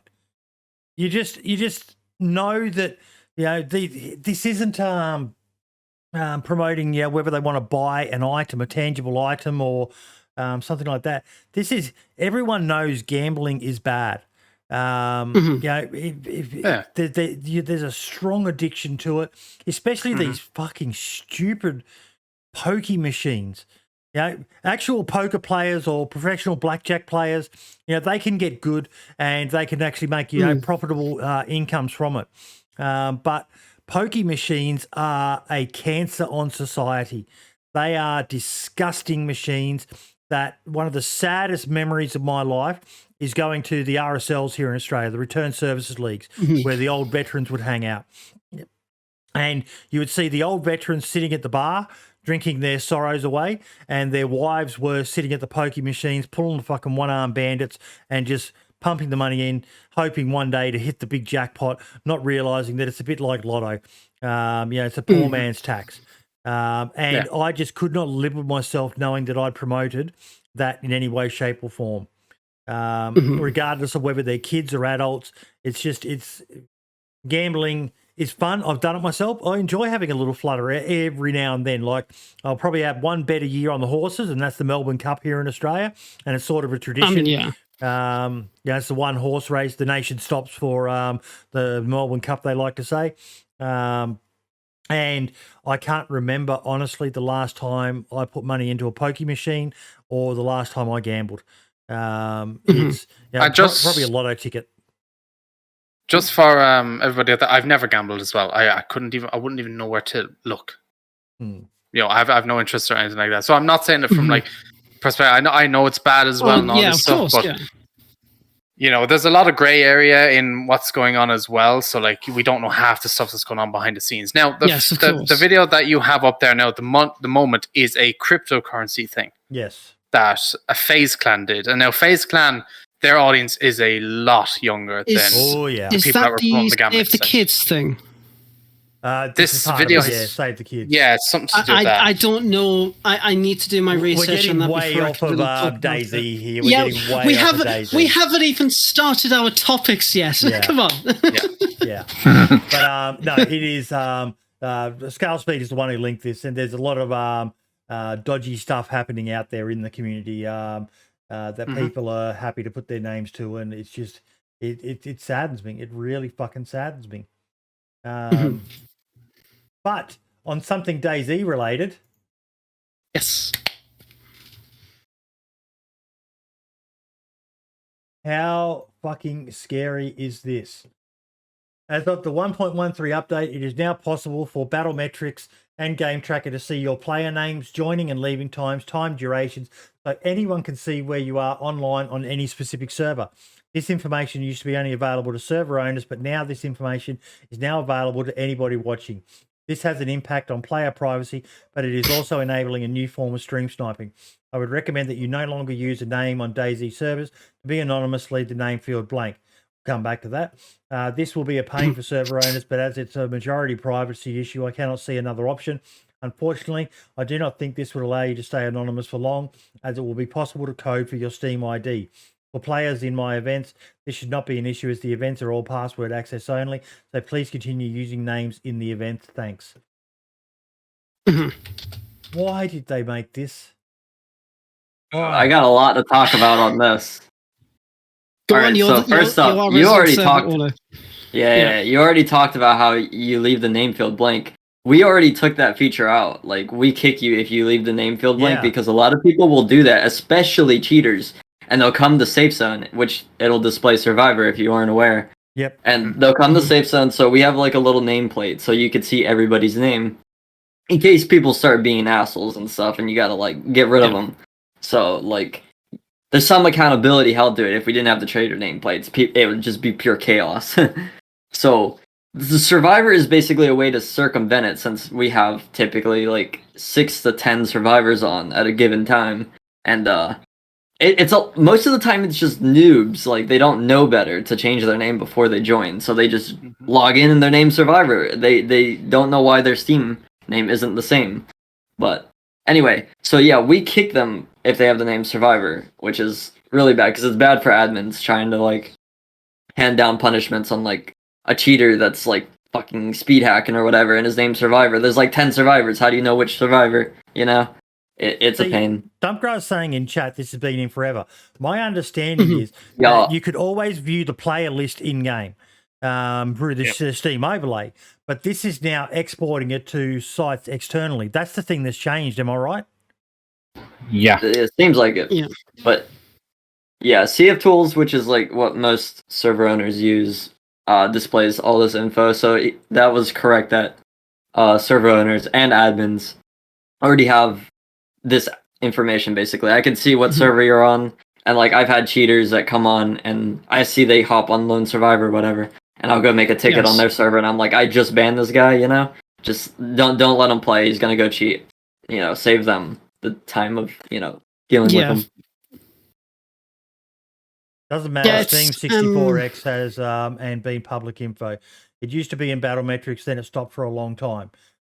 So what they're saying is right then, Dumpgraph, that as of 1.13, this information is back on these easy to obtain websites. So yeah, it's you want something even worse for than the that? casual stream snipers. It's a little bit off topic, but there's we could even see your IP address, and I think that's awful. I don't think we should be able to see your IP address at all, but I can see every single person's IP address that connects to my server and previous ones. Yeah, that's. I hate that. I don't think that should be a thing. No, Why? Definitely not. It's nice. It's nice to be able to ban people who you want to be. You should. It's good because it option comes with the IP ban. Right? Mm-hmm. You could IP, if you ban somebody, it bans all their IPs from connecting. But I just hate that it displays that information to us. What are we gonna do with it, really? There's it no should point be in it should be encrypted. Right. It should definitely. They don't need to have the IP visible to us to be able to add that information to a ban list. Exactly. Right. I mean, at the end of the day, the actual IP address is very, very sensitive information, and having any kind of random person just opening a server and having a bunch of people come play on the server, that's bad. I mean, they definitely should have some kind of system where you can have obviously as much player information as possible on the people that are connecting, but limit it so at least the IP can be hidden from everyone. As you say, IceBlade should be encrypted, but you can still have the option to IP ban, and it should be. That's how it should be done, in my opinion. Because obviously, security concerns and everything like that. And I know there's that's the way CF Tools does it. You get your own CF Tools ID. And so, you can cross-reference that through other Steam accounts, but you don't actually see the IP address. Yeah, that's exactly how it used to be. To a certain extent, they didn't IP ban; they added that functionality with CF Cloud. But I love Scales Peter. That's what you. He just said that this is clearly, basically, you lot need to chill out and come and play on console. We don't need to worry about any of this. Advantage of the console right here, folks. Marks, exactly. I'd rather sit in my hands and clap. Yeah, Marks is not looking happy. We're waiting, Marks. PC's better. Console trash. Go away. No, we're waiting. There we go. Oh. Go to subscribe to my OnlyFans for that content. But no, this is on top of what we found out last week with the backdoor through mods, and knowing that other mods have had it in the past as well, and there's probably other mods out there that have got it or other similar malicious stuff, and then it's just it's just not needed. It's not needed mostly. What are we gonna do with an IP address? It only leads to abuse. I don't think I've ever looked at somebody's IP and was like, I'm gonna put this in Google or use it to ban somebody. No. Yeah. I hate that it displays it, and I think they need to get rid of that. Definitely. I mean, again, like I said, there's certain information that even server admins don't need to know in regards to a player. They just don't. And I mean, yeah, sure, there's the argument where IPs aren't really, that sensitive and whatnot. Anybody can find it. I mean, to be perfectly honest, you can easily track somebody's location by IP address, or at least a rough area of where they live. I mean, anybody what do you need can that do for? that. You don't. Exactly, you don't. I mean, I know there's certain individuals in the community who have gone on absolute fucking mass tirades because their IP has been exposed. And it can lead to a lot of fucking bad shit. So we don't. I've heard of admins leaving a server and getting DDoS as a result because of it. Exactly. Mark says the next sponsor for you, mate. Get yourself a VPN. Yes. I tried. I researched the NordVPN. They ignored me. So. Bastards. Mark, someone get you a G Fuel sponsorship. Watch. I need to. I probably just need to message them and see what this is. I actually know. I know somebody. I think. We'll see. Yep, I'll take it. Yeah. Esseker. Big update. Yes. New Pew Pew people. Patch 0.5 is out. Gently caress the link below to see the patch notes and stay excellent. What do we got in the patch notes? So the Igman military base has been removed and replaced with a little something in Memoria Titanus. Location is no longer no, and is now fully yes. Esseker polishing, fiddling, and twiddling. We removed Igman since it was behind Spore Towns, meaning that people would gear up in Igman and then move through the Spawn Towns, stomping all over fresh spawns on their way to Esseker. It's replaced with a camp with mixed loot in it. It's a small part of a greater whole that will be finished on a later date. Esseker City polished the many wires connecting different apartment buildings so your character smoothly transitions when walking from the edge to the wires. Added more detail to the rooftops. Some of it's eye candy and some of it provides more PvP options. Edited the neighbourhood next to the large walk bridge to support PvP. It's a small low-key murder playground now. Most of these polishes are a result of feedback given by Bellas and Edward's accountant Minder, so feel free to hop over to his stream and say something nice like thanks for making Esseker better, or I too hope you will become a real boy one day. Added some cover on the bridge so it's not as exposed. It's still a sweaty option though. Always will be. Thickened custom loot spots in the zoo and the big construction site. Reworked parts of the southern edge of the river in preparation for the airfield redesign. Polished Kazara radar station. Elkiana reached down into her bag of skills and pulled out fixes for missing textures on several objects and the splishy splashy footsteps, sounds of platforms above water, including the main bridge. Other games may have proper modding tools, but we have a Hulk. Oh, they fixed that, thank God. That was a nightmare. I like that little, but we have a Hulk, as in a reference to we have a Hulk. Spent ages lowering trees that are on slopes so their roots don't stick out because that is my life now. Esseker topography maps can be found in every town. So I was excited for it. Pretty fucking good. I like that they're redoing the airfield. Yes. Yeah, I mean, that airfield is just as it stands, it's all right, but definitely not good. But then again, I have not played Esseker in months. I really need to get on. I played it recently. I mean, you have a Esseker server, don't you? Oh, not anymore. I snuck off, went fake offline, and played on some other server for a bit. Fair enough. But yeah, I mean, Esseker is, I mean, correct me if I'm wrong. I mean, it used to be an Armor 2 map or Armor 3 map, one of those two. Like a modded map. 3 for sure. I don't know about 2.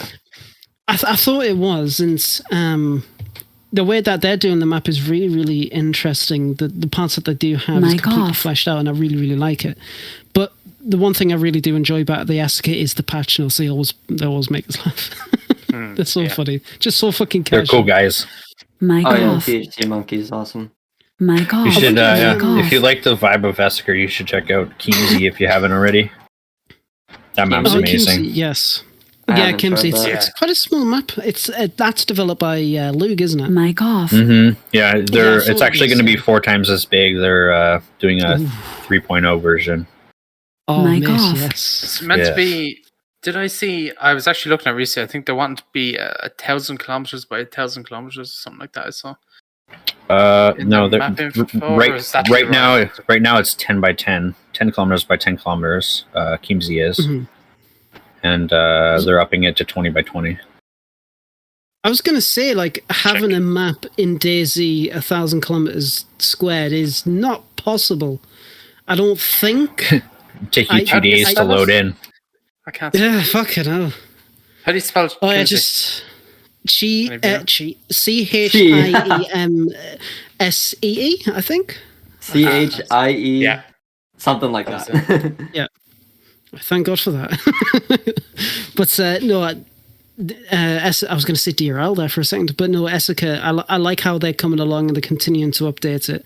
Their first iteration of the map, it was pretty interesting, but when Dab got involved, it did, obviously you could tell it was getting better in those patch notes just there. You know, Helkiana helped out. And, the fix for like the water splashing thing, that's just like adding an actual surface into the model. And depending on the model itself, it can be a bit funky, but that's really fucking cool. Like, they're actually addressing those bugs and continue to deliver something. Oh yeah, they're awesome. Esseker's my second favorite map of all time. What's your first? Yeah. Taviana. Oh, I've never tried it. No, It's from Armor 2 mod. Yeah, I remember that match. Taviana was a good one. I know a lot of. It's pity a lot of those maps can't be ported over. They just take so much time and.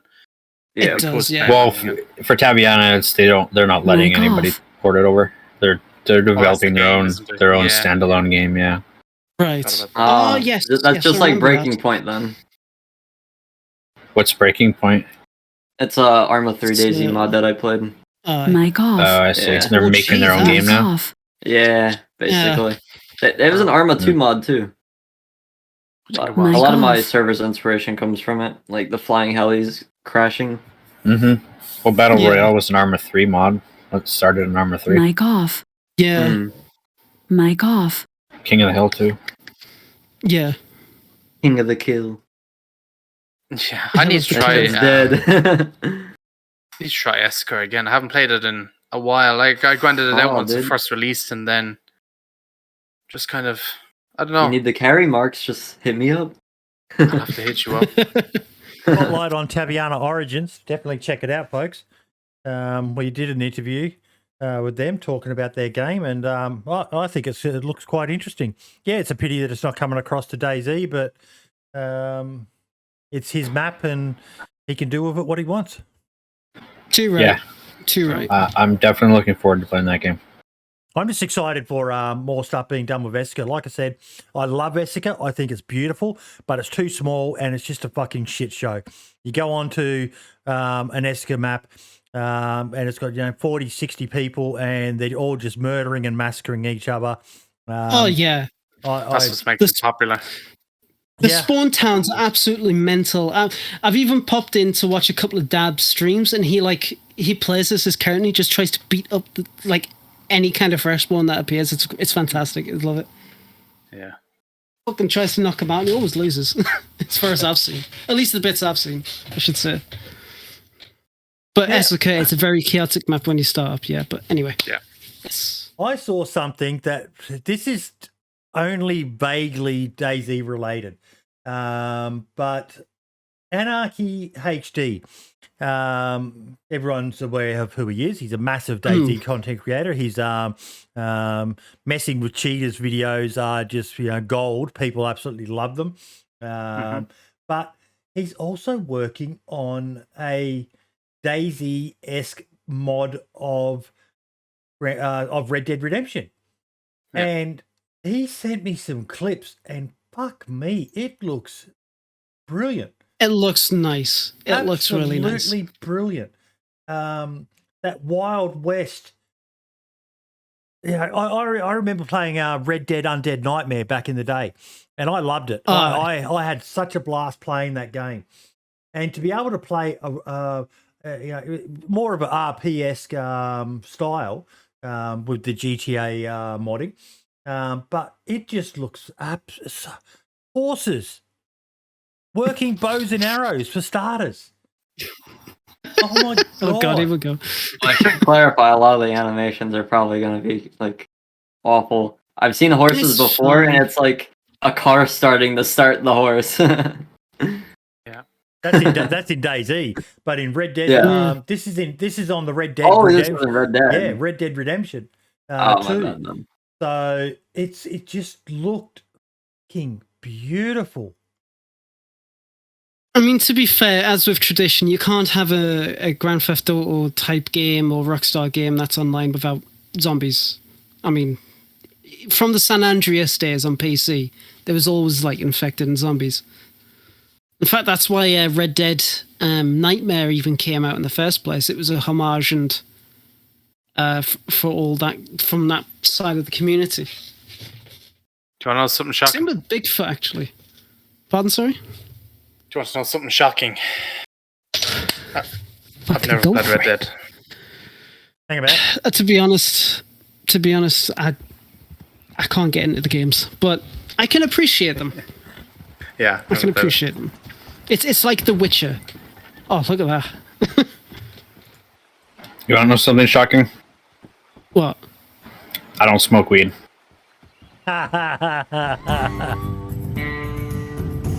Don't fucking lie to me.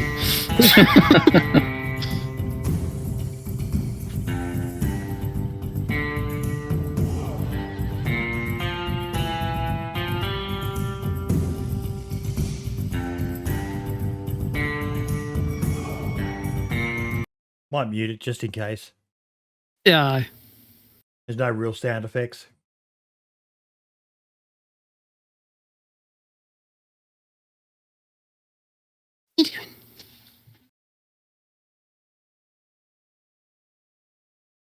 Because I know Kiwo, and anyone who's old school DayZ will know who Kiwo is. She was very excited about this. Just like, gimme.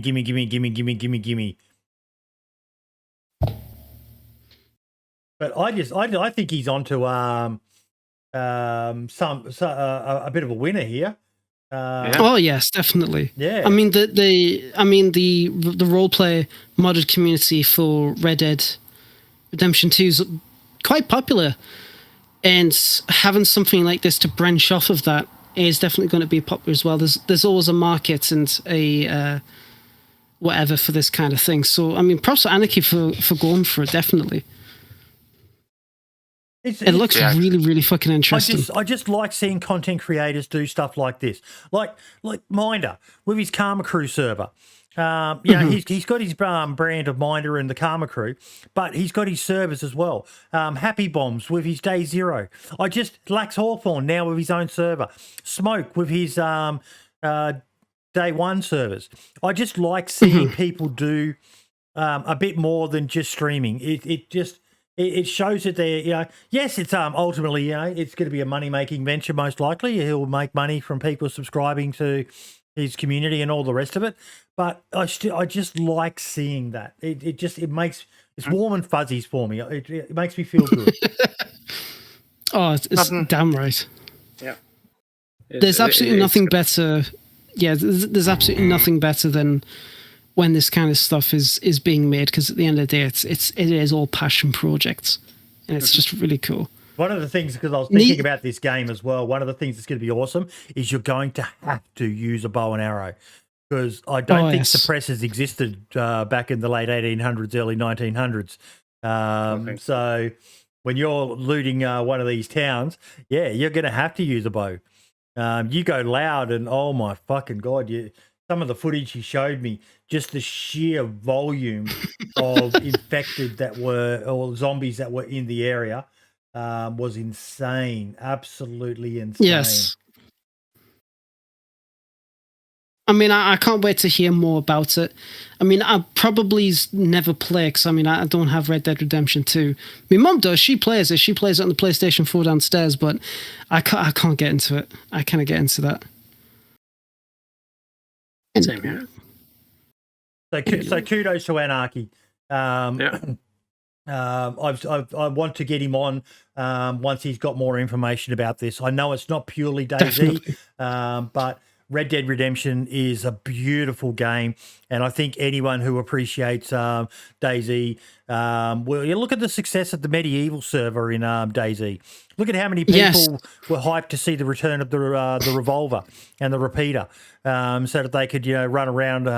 All they needed was a horse, would run around with their cowboy hat on and their I would love DayZ to introduce a hip holster as default. I know there's modded versions, but just. Great work, Anarchy. Keep it up, mate. You're right, man. Aren't I a spanker? I didn't include a attachment to the video, so you'll have to give me a second while I search for WOBO. Marks, I'm going to be relying on you for this one, mate. You're our PvP guru. Yes. This video was fucking insane. Absolutely insane, the difference that some of these things make.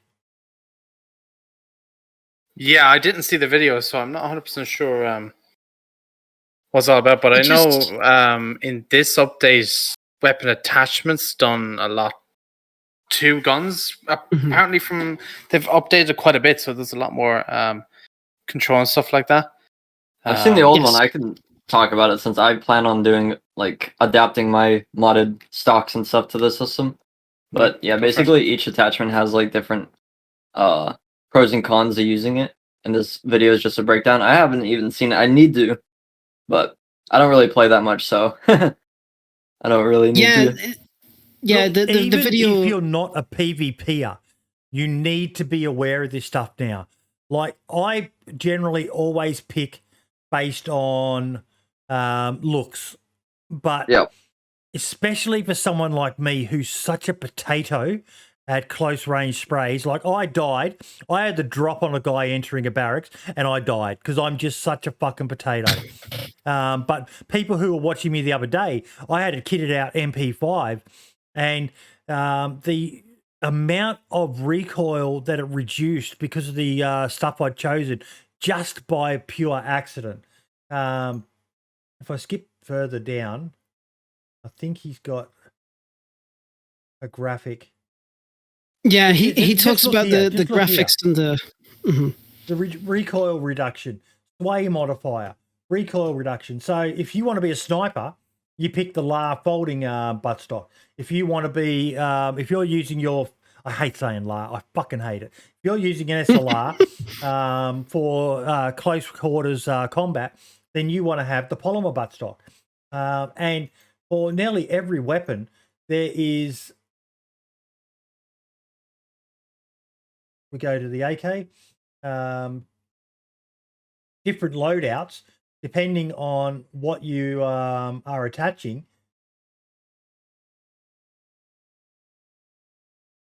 Yeah, because the video, it basically, it kind of like shows off a lot of different aspects and a good visual representation of the different combinations of attachments can do to your gun. And it's really interesting, and it's really cool how the DayZ devs have managed to actually get this down properly and effectively, especially in terms of modding as well.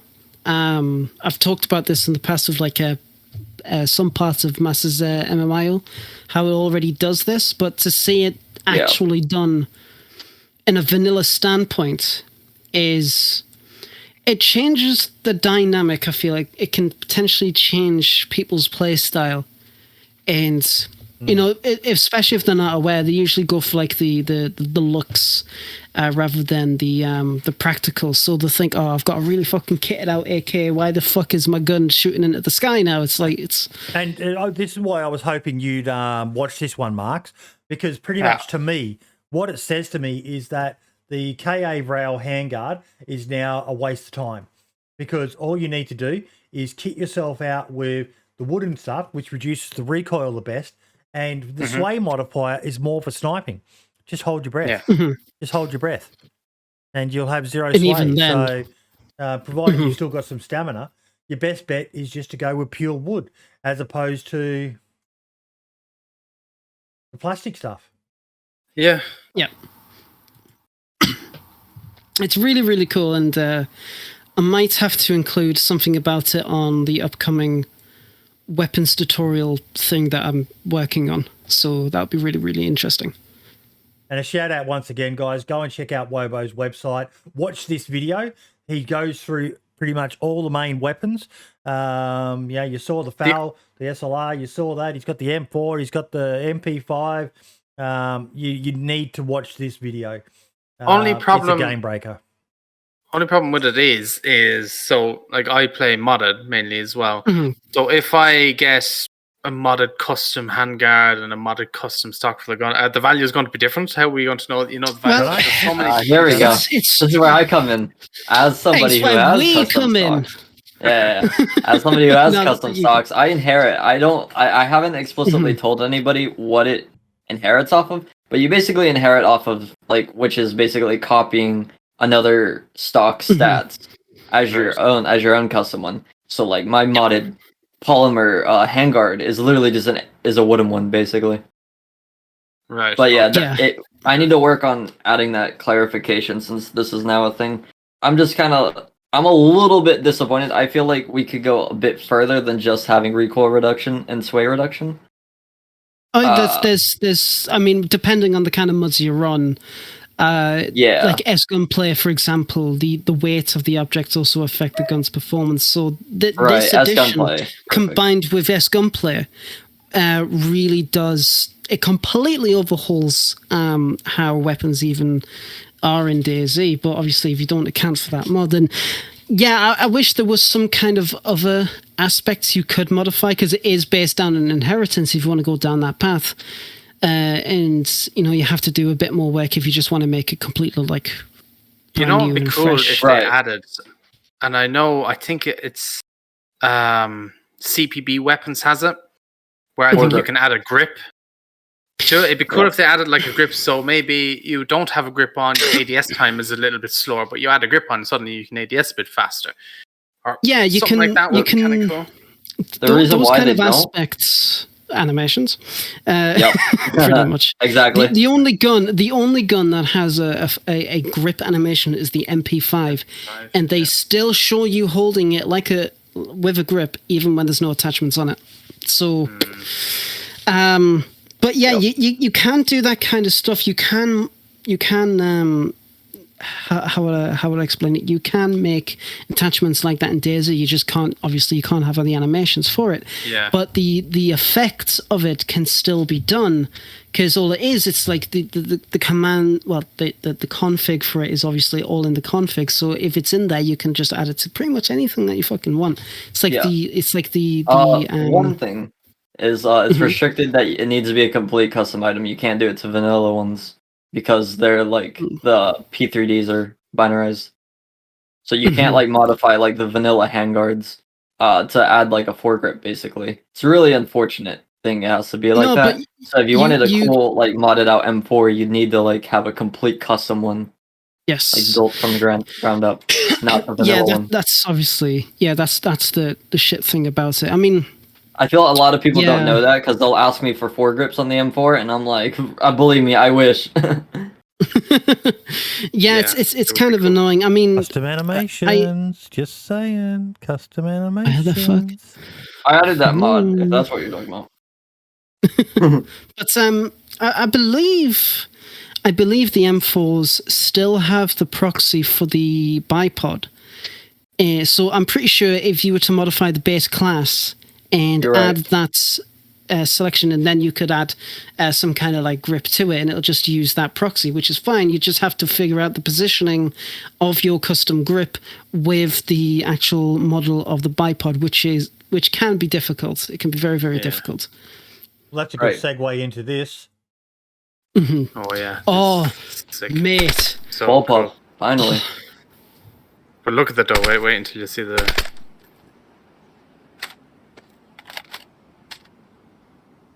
So cool, nice. So cool.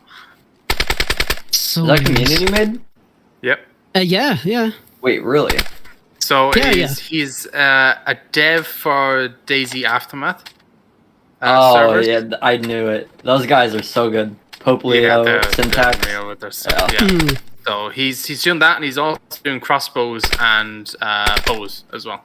That they're nice one. I heard they did rocket bipods launchers too. They do have bipods, yes. Smoking Bro was telling me about that. I haven't tested them, but he said they do.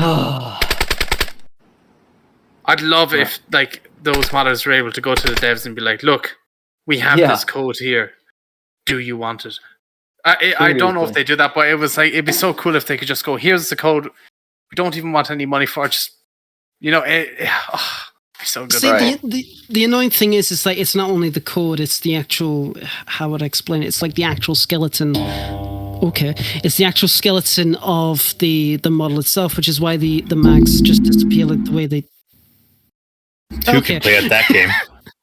Look, mine was an accident, but it's just like how would I explain it? It's how when you create a custom magazine for a weapon that's already in the game, you can inherit it off of the same magazine, and you pretty much good to go there. But when it comes to like custom animations, you have to do a lot more. I believe, I could be wrong. So, if anyone in chat or anyone here can correct me if I'm wrong, that would be fantastic. But yeah, if you were to make a custom weapon, which is fine, you can still use M4 animations, AK animations, that's fine. It's all pretty much good to go. But if you were to make bullpup animations, you'd have to do a lot more work in order for it to be actually like proper like the magazine coming in and out and everything like that. He but said what this guy has got is mind blowing. Like he spent like 30 hours or something, like just trying to get the animations sorted out. So something like that. He said it's not 100% done. As you can see, still work in progress. So, like, I'd have a feeling they'll have it done, soon, and it'll be really cool and everything like that. But is there a way where they could literally package the skeleton, everything, into like a thing and be like, give it to somebody, or is it just too complicated to do? Oh yeah, easily. You can, yeah. Right? Okay. If they had like absolutely everything essential into creating a fluid animation system like that, and obviously with the gun and that, they can literally send it to anybody and implement it exactly 1-to-1 and be good to go. Maybe a little bit of configuration stuff here and there, like textures and file pathing and that whatnot, but yeah, that's pretty much it as far as I'm aware. So it's insane that he's able to literally do this. Like he's able to technically bring back the AUG. For sure. And he's doing it in his free time. He's just like, if only they had the budget or whatever it is for an animator. Like there's so many skillful people out there that could help. It just doesn't make sense to me. DayZ is such a popular game, and like you could see like the love into it going into like even Red Dead mod. Like the market for it is there. It's just a shame. They're just focusing on Arma 4 / Arma whatever the fuck next one's called. Yeah. But I mean, see, the funny thing is I hear people, as you say, Max, bring the AUG back. The AUG never had animations for bullpup ever. It used M4 animations. No, it never did. Yeah. Really? Yeah, because when Daone, because I had to refresh my memory, when Daone let people know how they could re-download 0.62, I went fucking straight ahead and I'd done it. First thing I'd done was spawn the AUG. It doesn't even have proper holding animations. It uses M4 animations. And from what I could remember is it didn't have any proper animations to reload either.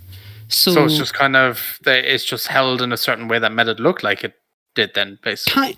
Kind of, yeah. So, I mean, obviously alpha back then, but it is a shame that they never had the opportunity to really do it. It's like the Red 9, or whatever you want to call it. The broom handle. That never had proper reload animations. And the SKS did, I believe, with the stripper clip. I believe that might have. I'm not too sure. Yeah, that did. I remember it working. Yeah. So I'm hoping maybe with 1.14 we'll see some kind of return from those kind of aspects. Maybe we don't know what Bohemia and the dev team have got in mind, but I'm just fingers crossed. We see some more old content coming back, but don't get us wrong, the new content. They have so much cool stuff in their mod or in the game that they don't use. I want chainsaws. Yeah. Me too. There's a cool chainsaw mod. That'd be dope. That'd be cool. Yeah. I miss the chainsaws. There used to be nothing more terrifying than hearing a chainsaw start up fucking near you in the dark. Oh my god, someone's gonna fucking one-shot me. Aftermath have them for base raiding as well. That's how you base raid in their servers. Use chainsaws. That's class, really cool. Actually. Yeah, I'm just imagining it being pissing down. It's pitch black outside.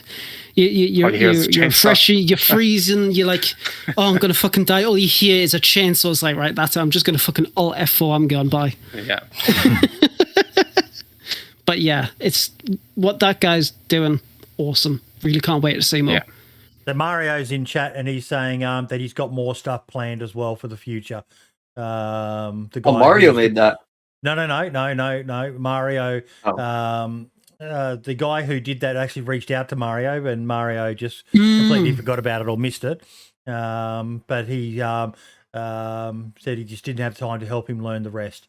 Right, he did a good job with it, so worked out. Yeah, hell yes. Speaking of Mario, give me 1 second.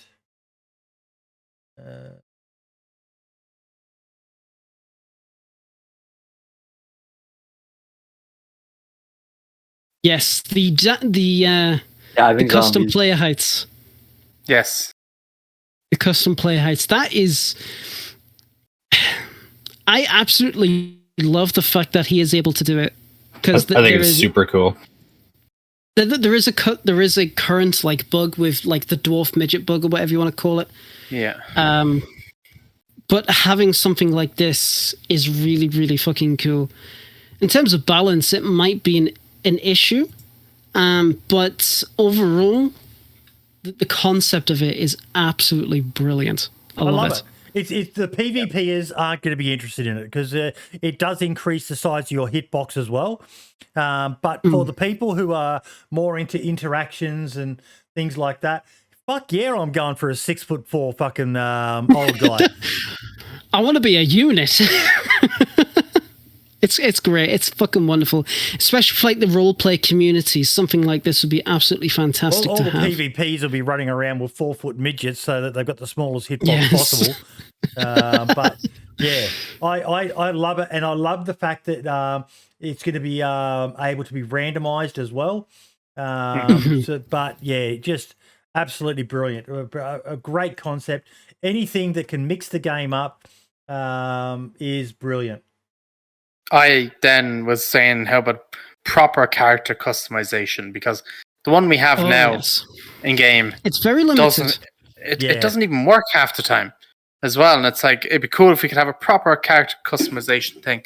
And and he said him and Dad I would love more character customization options, so, like you've got in some games where you can do the facial features and things like that. And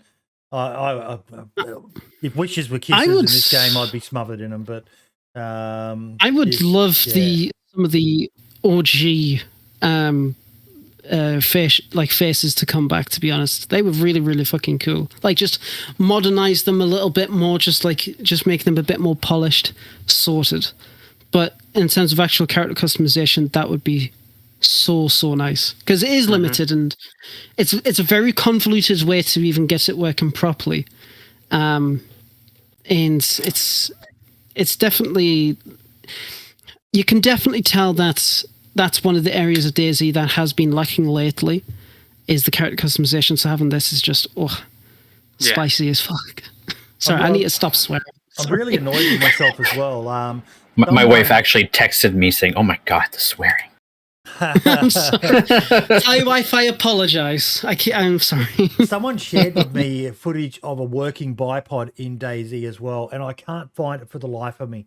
Because I get quite a few messages, and it was amazing to watch. Every time you go prone, a bipod deploys, and I can't find it. That might be the DayZ Aftermath. Yeah, it's definitely Aftermath, but I want to see this video. I'm having a look in their Discord. I don't know if I'm going to be able to find it, but I can have a... Yeah. While you do that, I put a tweet out asking people a bit of a generic question.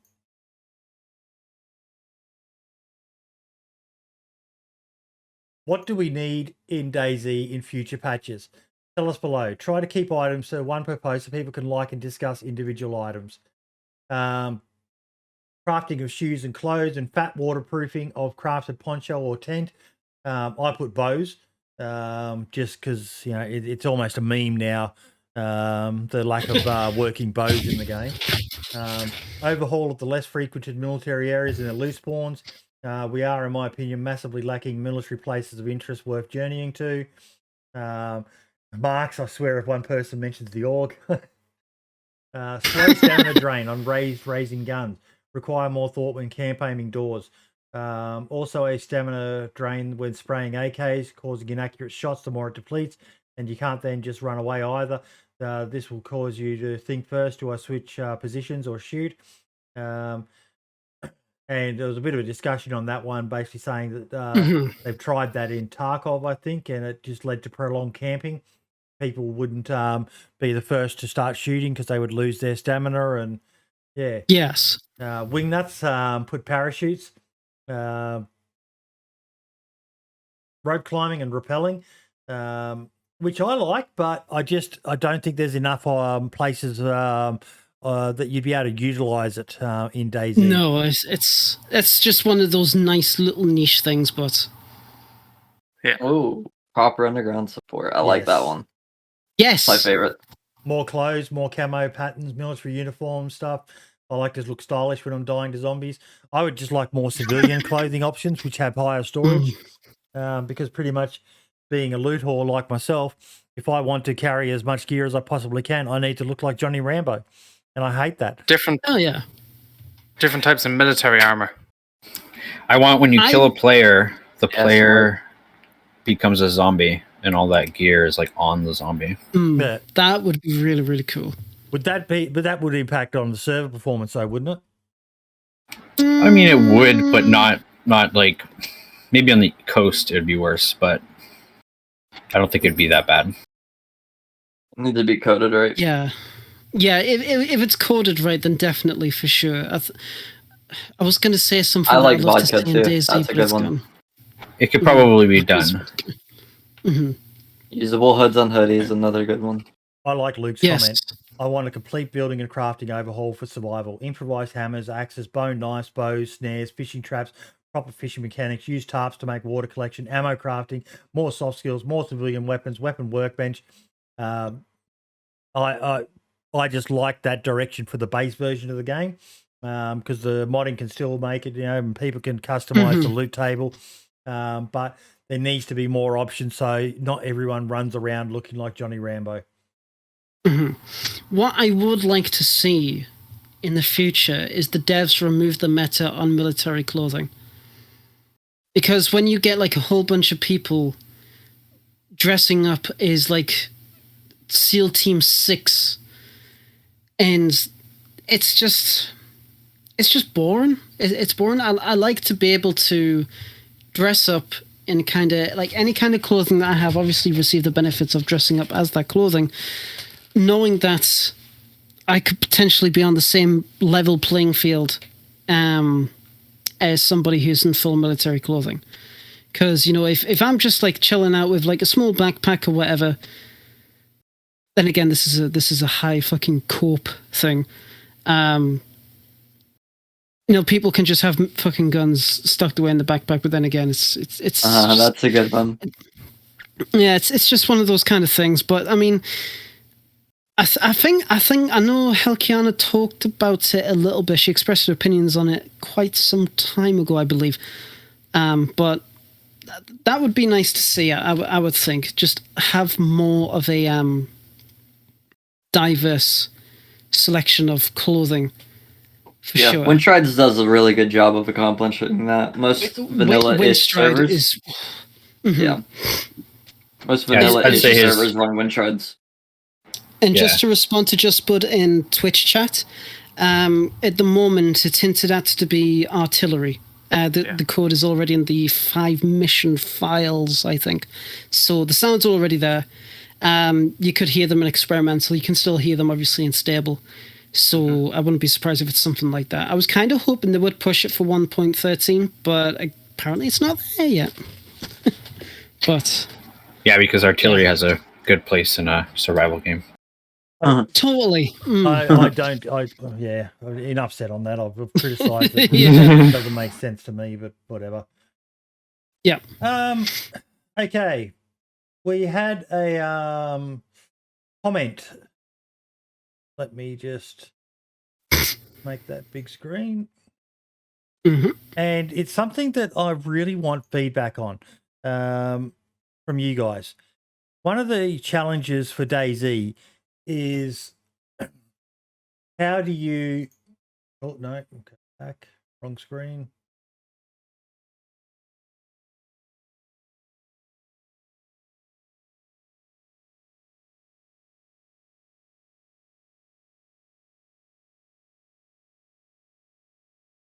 The difficulty curve of DayZ.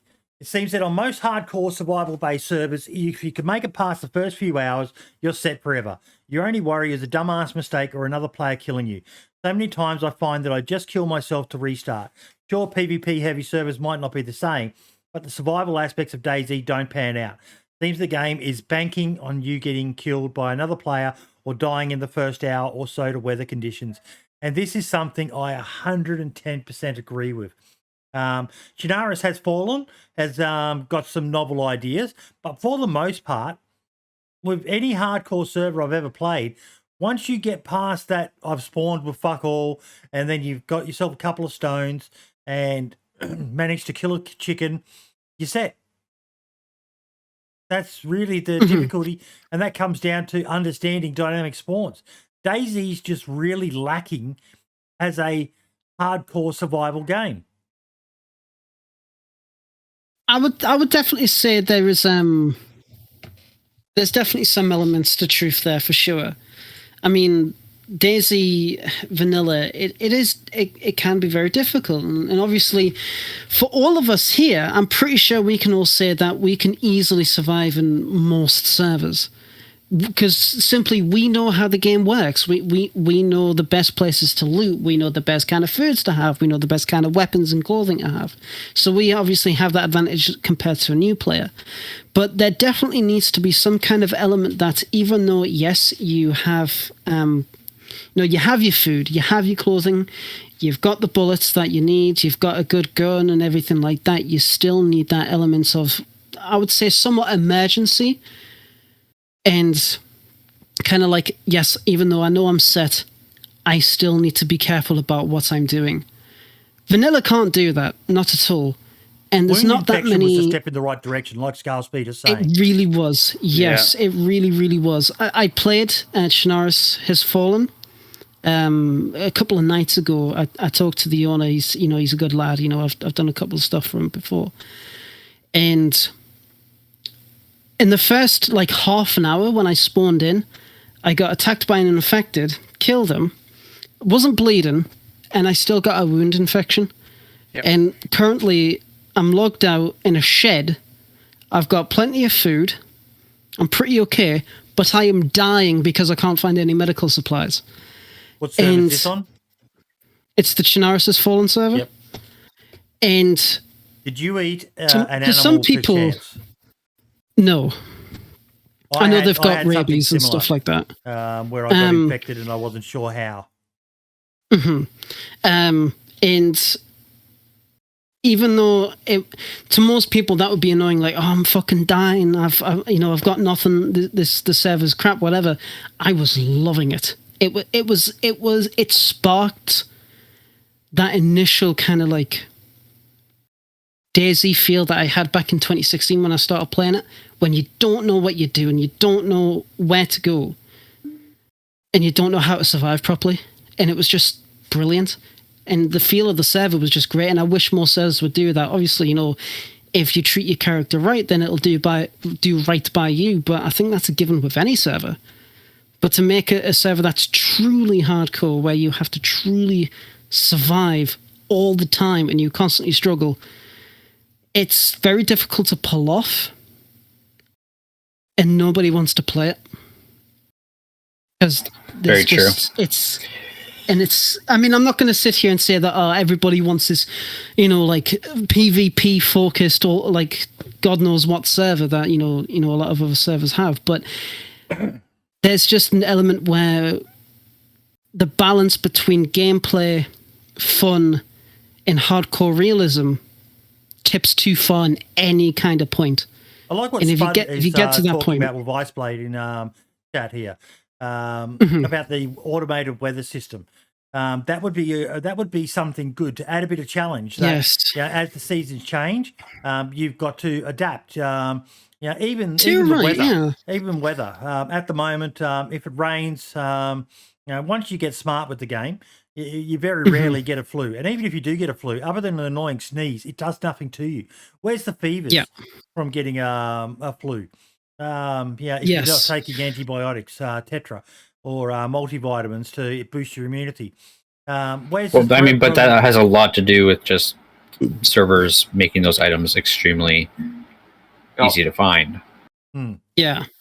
They can be definitely easy to find, but even when you don't have those items and you get that affliction, if anything, it just gives you position away. That's it. It just gives you position away in the grand scheme of things, and it's more of an annoyance. Like wound infection.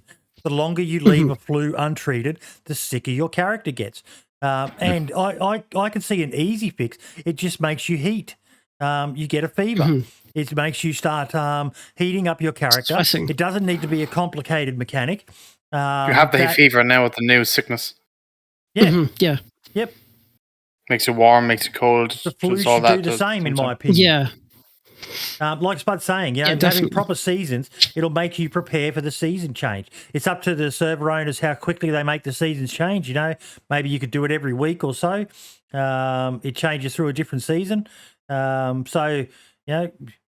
Just exactly. And it's lacking at the moment. I mean, There's just not enough. For PvP, it's pretty good, But for the survival side of it, unless you make things ridiculously rare, it's very hard to raise the survival challenge of DayZ. Yeah, definitely. I mean, with the with the seasons changing, I mean, there's winter Chernarus and you got your summer Chernarus, which is great. The only server that I know that actually does season changes properly is New Dawn. Every 2 weeks, they swap out the season from spring, summer, autumn, winter. They let players know a little bit in advance so they can prepare. They change the loot table in accordance to it. They reduce animal spawns depending on the season. And it's a really, really cool, nifty idea. And I wish it was automated. Seeing the trees slowly start to turn orange, from summer to autumn, and then all the leaves starting to really fall off. You got your leaf piles on the ground, and just, you're starting noticing it's getting colder, and then obviously it gets hotter as the spring and summer comes in. It's something that would really, really bring the game to life and make the worlds, even just vanilla, more quote-unquote alive. That's, even though, yes, 98% of the population are fucking dead, the world still goes on. Animals still, they still live and die. The leaves still grow and fall. You need that element. You'd need it, I think. But, I mean, I'm a bit of a tit, so I mean... Oh, for sure. They even have, the time set up so that it goes, month to month. So... Yeah, exactly. There's even, the full, time cycle, and you can set your server to whatever kind of, time frame you want, and it's accurate as well. Right. So it's, somewhat set up. It feels almost like they had the intention of doing this at one point. Yeah, definitely. And, server owners, they can configure it, and I know a lot of them, I mean, I don't know if you do Designful, but a lot of them just put it in the summer, because it's warm. The day and night cycle is just perfect, and it's warm. You don't have to worry too much about getting a cold or whatever. But I mean, Namalsk, when they came out, it tipped the whole thing on its bloody head, and it's great. Heck, even the time frame for when you go into the server config is back in 2011, which is it's just that nice little touch, Now, what did you guys think of this? My son sent this one to me. I had a good laugh. Which one are you, Marks? Oh, try hard. Yeah, I thought you. Kind of question that. Zoom it in. I'm a veteran naturalist with a touch of try hard. Looks down on third-person players. I'm whatever the no mic, no life guy is. Try hard. Oh, God. Yeah. What probably about you, just IceBlade? a little bit. I did get a good comment on the tweet. Where is I can't really see it. If you click on the window, it'll make it bigger. It'll pop it up as a big one. That makes sense. Oh, I I'll see. post the. I was just about to say I'll post the image link. I like not the DayZ image link. I'll Expansion's actually comment. post Where is the modder? Never really plays the game. KOS code he does not like. Got his 40,000 hours of playtime while modding the game. Yeah, that sounds about right for me. Then Daone comes in, joins server, exactly plays right for for 3 me. minutes, new idea, exits server and doesn't play for another year. Oh, and the new idea sucks, it didn't work. Yeah, that's definitely about right, yeah. But nah, so Oh, fucking hell. that's yeah. I mean, I'm definitely I was gonna say the veteran, but I'm terrible at PvP. So God knows what. I'm probably the unlucky guy.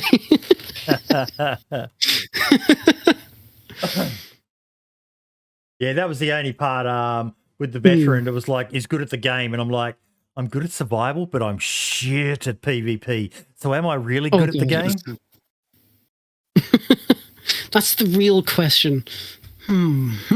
Hey, being good is subjective. I get colds and die from it all the time. So yeah, that's fair.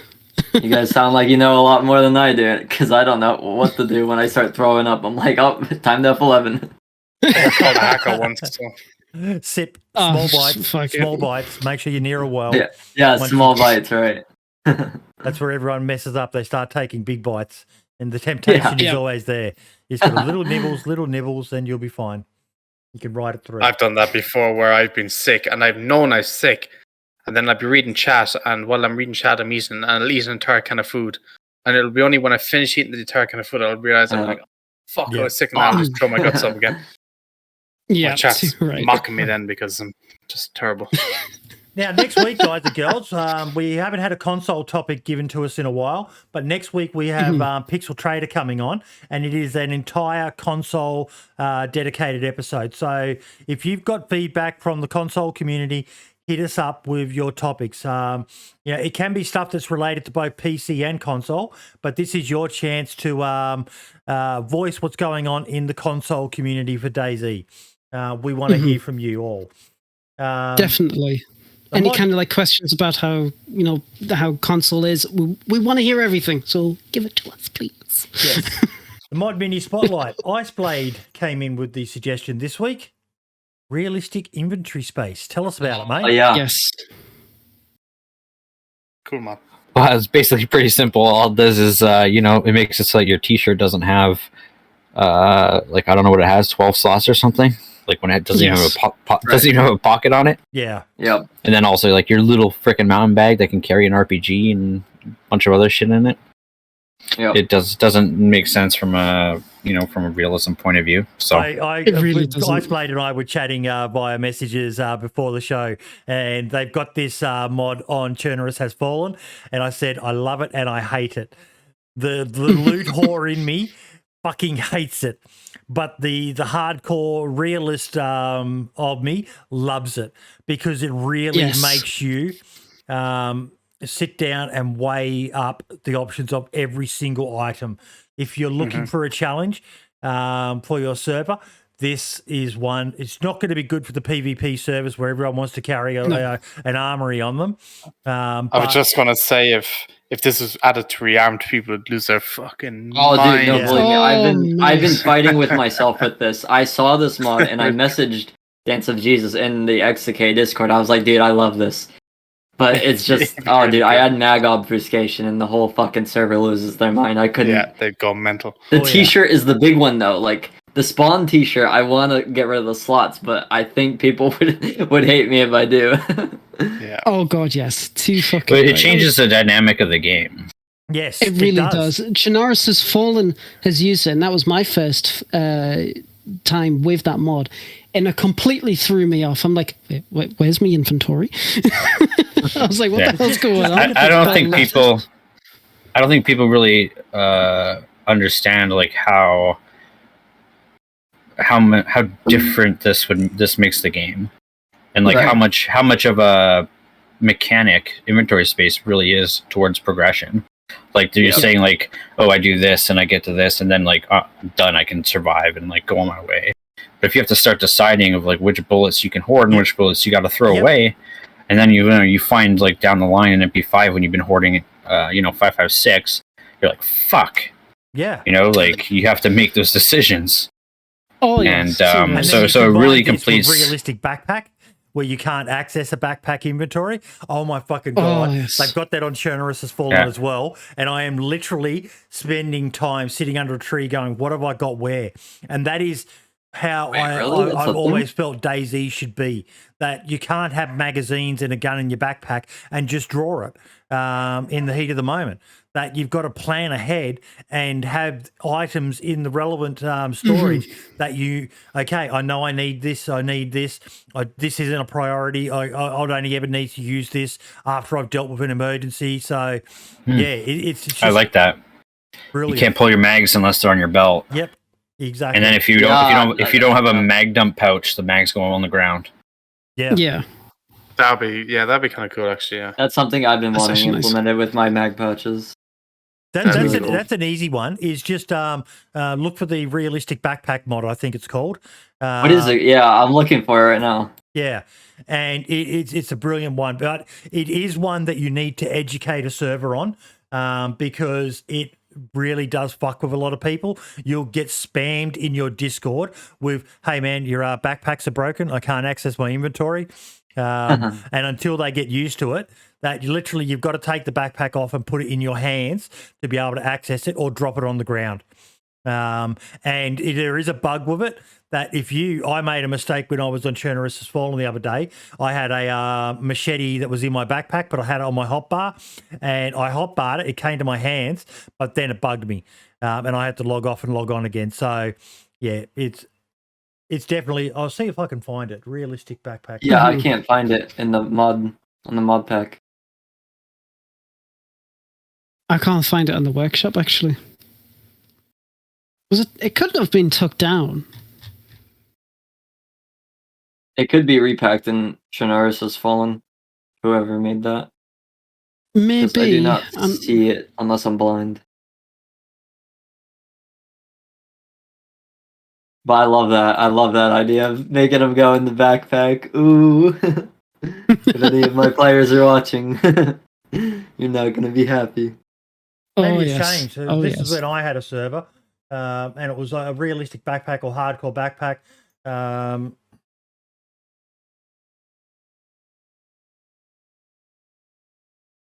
Yeah, no, I can't find anything about it. That's really weird.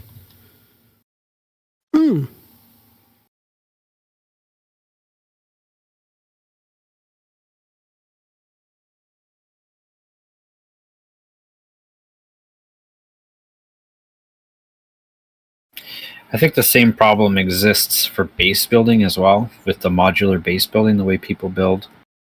You know, like, especially with the way servers keep their economies, you know, you just collect all this stuff, and you collect all this stuff, and you collect all this stuff, and then you run out of room in your base.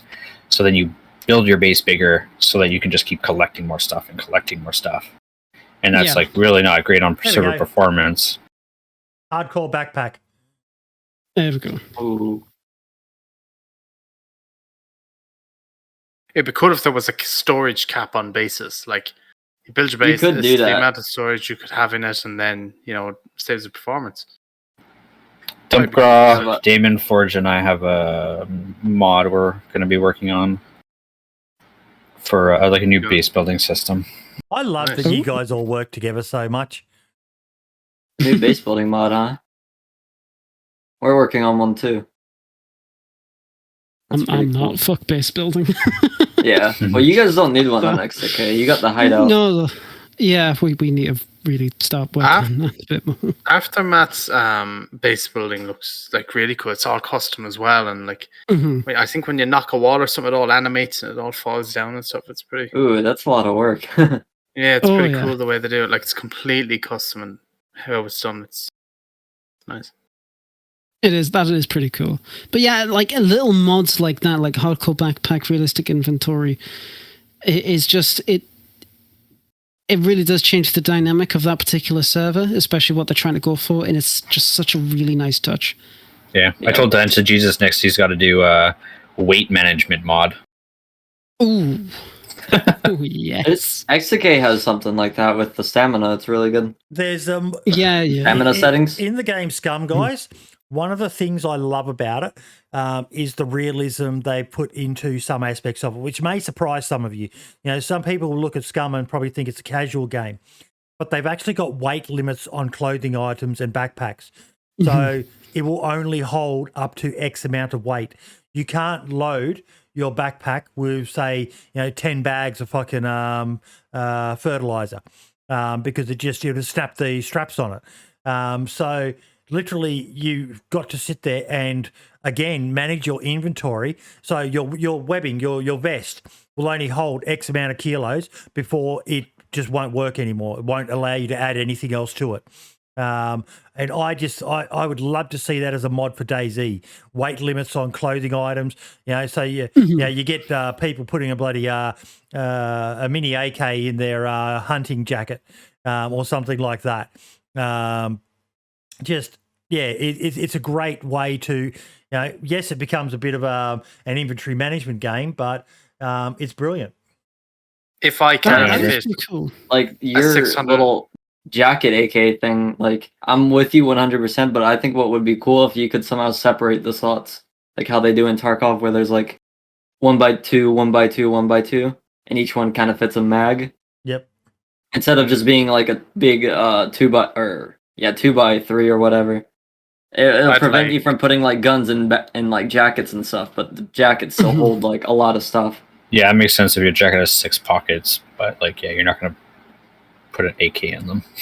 If I can't have a 600 round bell-fed minigun in my shirt, I don't want it. Yes, lad. Yeah, I like that hardcore backpack. Yeah, just like name that inventory mod like a hardcore inventory or like hardcore weight management or something like that. That would be really, really cool.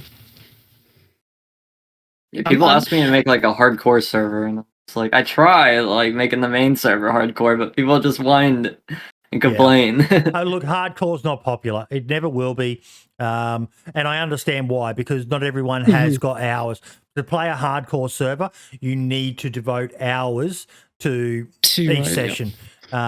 Whereas on your easy loot servers, you can jump in, run to the trader or do a quick loot run, get yourself a couple of dozen guns, run to the trader, sell them, and kit yourself out with whatever you want.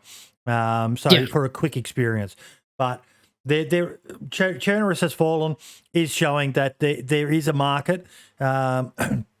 But it's something we've talked about on the podcast before, and what needs to happen is some people need to make concessions like I am. I'm playing now on a server that is in the EU, so I've got 300 ping, but I love what they're doing, and I support what they're doing, so I'm going to promote it. I would. There's some aspects of it I think they've gone too hard on, if you can believe that. You don't spawn with fucking bandages. You don't spawn with disinfected rags. You spawn with dirty rags. And I'm like, damn, that's fucking hard. I like it, but that's fucking hard. And I think that'll turn a lot of people off. But, so it's great. It's great. It's really, really good to see hardcore starting to make a bit of a comeback. It's nice. It is nice to see. I wanted to do a shout out to this legend. Has anyone heard of SSMullerYoghurts? I have not. No. Next week at 1 p.m. BST, does anyone know what BST is? British Standard Time, I think. Yeah, let's see. Clever. He is doing a DayZ quiz. Still working on things. Right. It's my first time presenting something like this. Expect things to be a bit rough at times. Think you know DayZ, then come prove it. Please retweet, the more the merrier. So we did a quiz in the Christmas episode, and it's something I'd always thought about maybe doing again. But if someone else is doing it, fuck yeah, I'll get behind that. I'm even going to reach out to him and donate a podcast mug as a prize to someone on the show, because he's only a small streamer. But if you're interested, I would love to see some of the folks who are in here. Anyone who's watching this show right now is a hardcore DayZ fan. I would love to see a bunch of people over there and supporting him with what he's doing. That sort of stuff is fucking awesome. So go check it out, folks. Brilliant little idea, and I wish him the best of luck with it. It'll be really, really fun to see what comes out of it during that kind of thing. I know Grandpa, who was a guest on the show, when I first came to the show, he when he streams, he sometimes does little quizzes here and there. I mean, they're just general knowledge, but it is really fun to just come in, just have a laugh with a bunch of people and test your knowledge and be like, if you get something wrong, at least you learn something. Quick reminder for our artist spotlight as well. DokterStrangelove has his free emote of the month, Team Kill.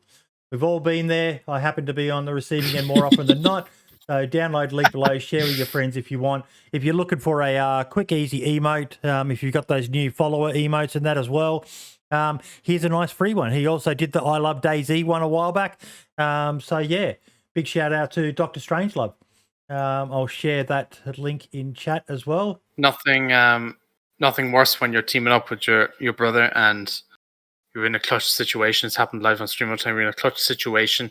There's geared guys everywhere and they're all dropping like flies because they're in PvP.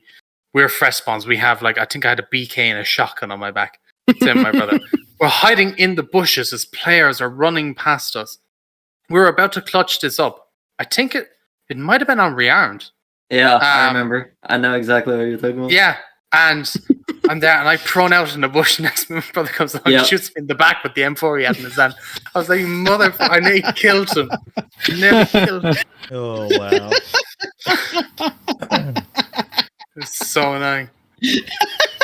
Now, we've actually got our next spotlight. It's our community spotlight, and this time it's a group. And it's a group I've only just become aware of, and they've asked me to join them on the admin team. It's another DayZ Facebook group, DayZ Tips, Tricks, and Locations. They're actually in the chat right now. Hello, DayZ Tips, Tricks, and Locations Facebook. 15.4 thousand members. So you can promote your content in there, share your stuff in there. I've been really enjoying it. Some good discussions. Not as big as the DayZ Standalone community, but another community with that many people, definitely worth being a part of, folks. So, yeah, I've been sharing stuff in there and chatting with people, and here's a link to them if you are interested. Oh, no, sorry, wrong link. But yes, definitely check out the Facebook page. I mean, I don't know much about the DayZ community in Facebook. I know there's a DayZ advertisement server. Basically, the main one is the advertising one. Yeah, literally, that's all it is. Yeah, that's all it is. I know Asmund's stuff is probably going to be a prime feature on that Facebook group, but definitely do check it out. If you learn something new, that's great. Even if you've got something to share, go for it. Please do. The more knowledge that we can spread around the community, the better. Sumrak put a tweet out, which was kind of sad. Should have done this sooner, but I would like to apologise for not being active in here on Discord over the past few months. My mind has not been at the best place and haven't got enough strength for all the things I used to. We'll try to get things back to normal as soon as I can. This hopefully also includes dispersing crickets out of my Twitch channel. Namol's development has been largely unaffected by this. Work keeps my mind busy. Like I mentioned in the latest blog post, there is something really cool in the works. So, Sumrak, I hope you're in a better place now, mate. We've talked about this on the show before, but mental health, folks, you've got to maintain it. I did a stream Friday morning, and I said to the people over at Boydie73 Twitch channel that I'd been struggling this last week in a bit with motivation, which sounds like the stupidest, lamest fucking thing ever, that I'm struggling to press a button on my computer to go live. But sometimes it really just does. Yeah, you sit there. I remember driving home that day from dropping the young fella off at work, and I was like, do I? Or I could just go lay on the couch. And it was a bit of depression. I suffer from it. I've made no secret of it. But in the end, I forced myself to do it. And once I was live, I was fine. I had a laugh. The usual faces turned up, and it was great. But it's really fucking weird that sometimes you really suffer from the motivation. And to see Sumrak, a guy who has a job that a lot of people would dream for, has made a mod that is one of the most successful DayZ mods, or a map that is one of the most successful DayZ maps, I mean. And to see him suffering from it, it could hit anyone, folks. So, it's... You know what I've noticed with the dream job thing, that I'm glad you mentioned that up. It was like when before my YouTube started gaining any traction, it was like you always dreamed of having the popular YouTube channel and stuff because you always thought it was going to be great.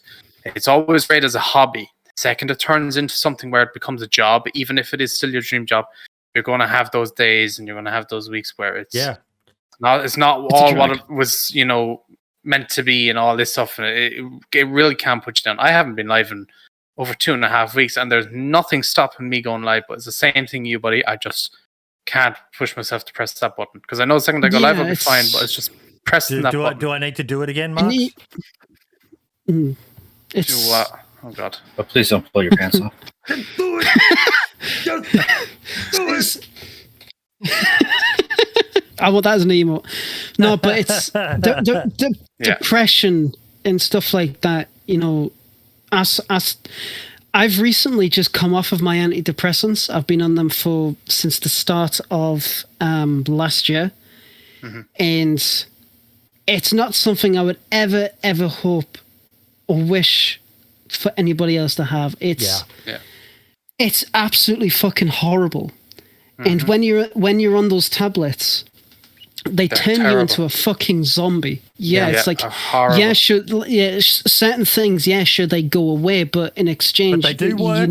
They do work. As evidenced by me on Twitter earlier this week when I hadn't taken my medication that morning and fired off a rocket at the DayZ content creator community. You naughty. Wait, what did you do? Yeah, it's they work differently for different people, and there's lots of different types out there, right? Yeah. Yes, there is, and like I've been, to kind of talk about myself, so people know about me a little bit more. I've just, I've been going through therapy for a little bit, and everything can seem fine. And even see, when you're a content creator, sometimes you just don't have the motivation. You don't want to do it. And for a fact that if it's a really bad episode and you do try and get yourself on, your fan base will notice, your community will notice that you're not yourself. And depending on the kind of person you are, it just spirals and it spirals. Like, there's been times where I haven't talked to anyone for days or weeks. I haven't done any modding stuff at all because just how bad and rotten you feel. But it always does get better. And do not be afraid at all to talk to somebody about it. Yes. Seriously, do not. I know, especially for men. There's always the stigma. It's like, oh, you can't talk to your mates about that. That's and bottle it all in. But exactly, and then that's why you get really high bloody male suicide rates. Talk to somebody. Especially during these crazy fucking times we're living in. Definitely talk to somebody.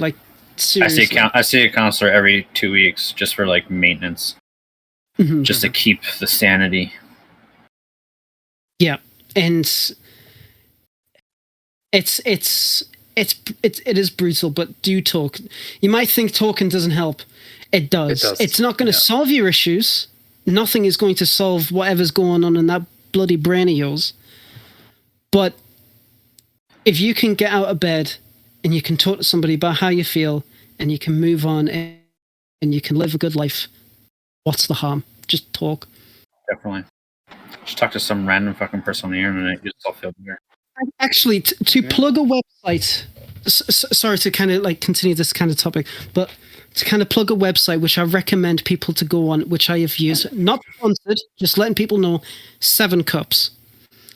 That website is a volunteer. I saw 2 girls in 1 cup. That's exactly where my mind went.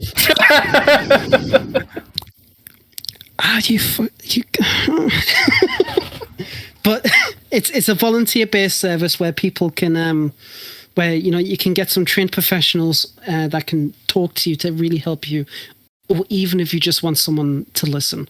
You know, that you don't want any advice, you just want somebody just to vent, get everything off your shoulders.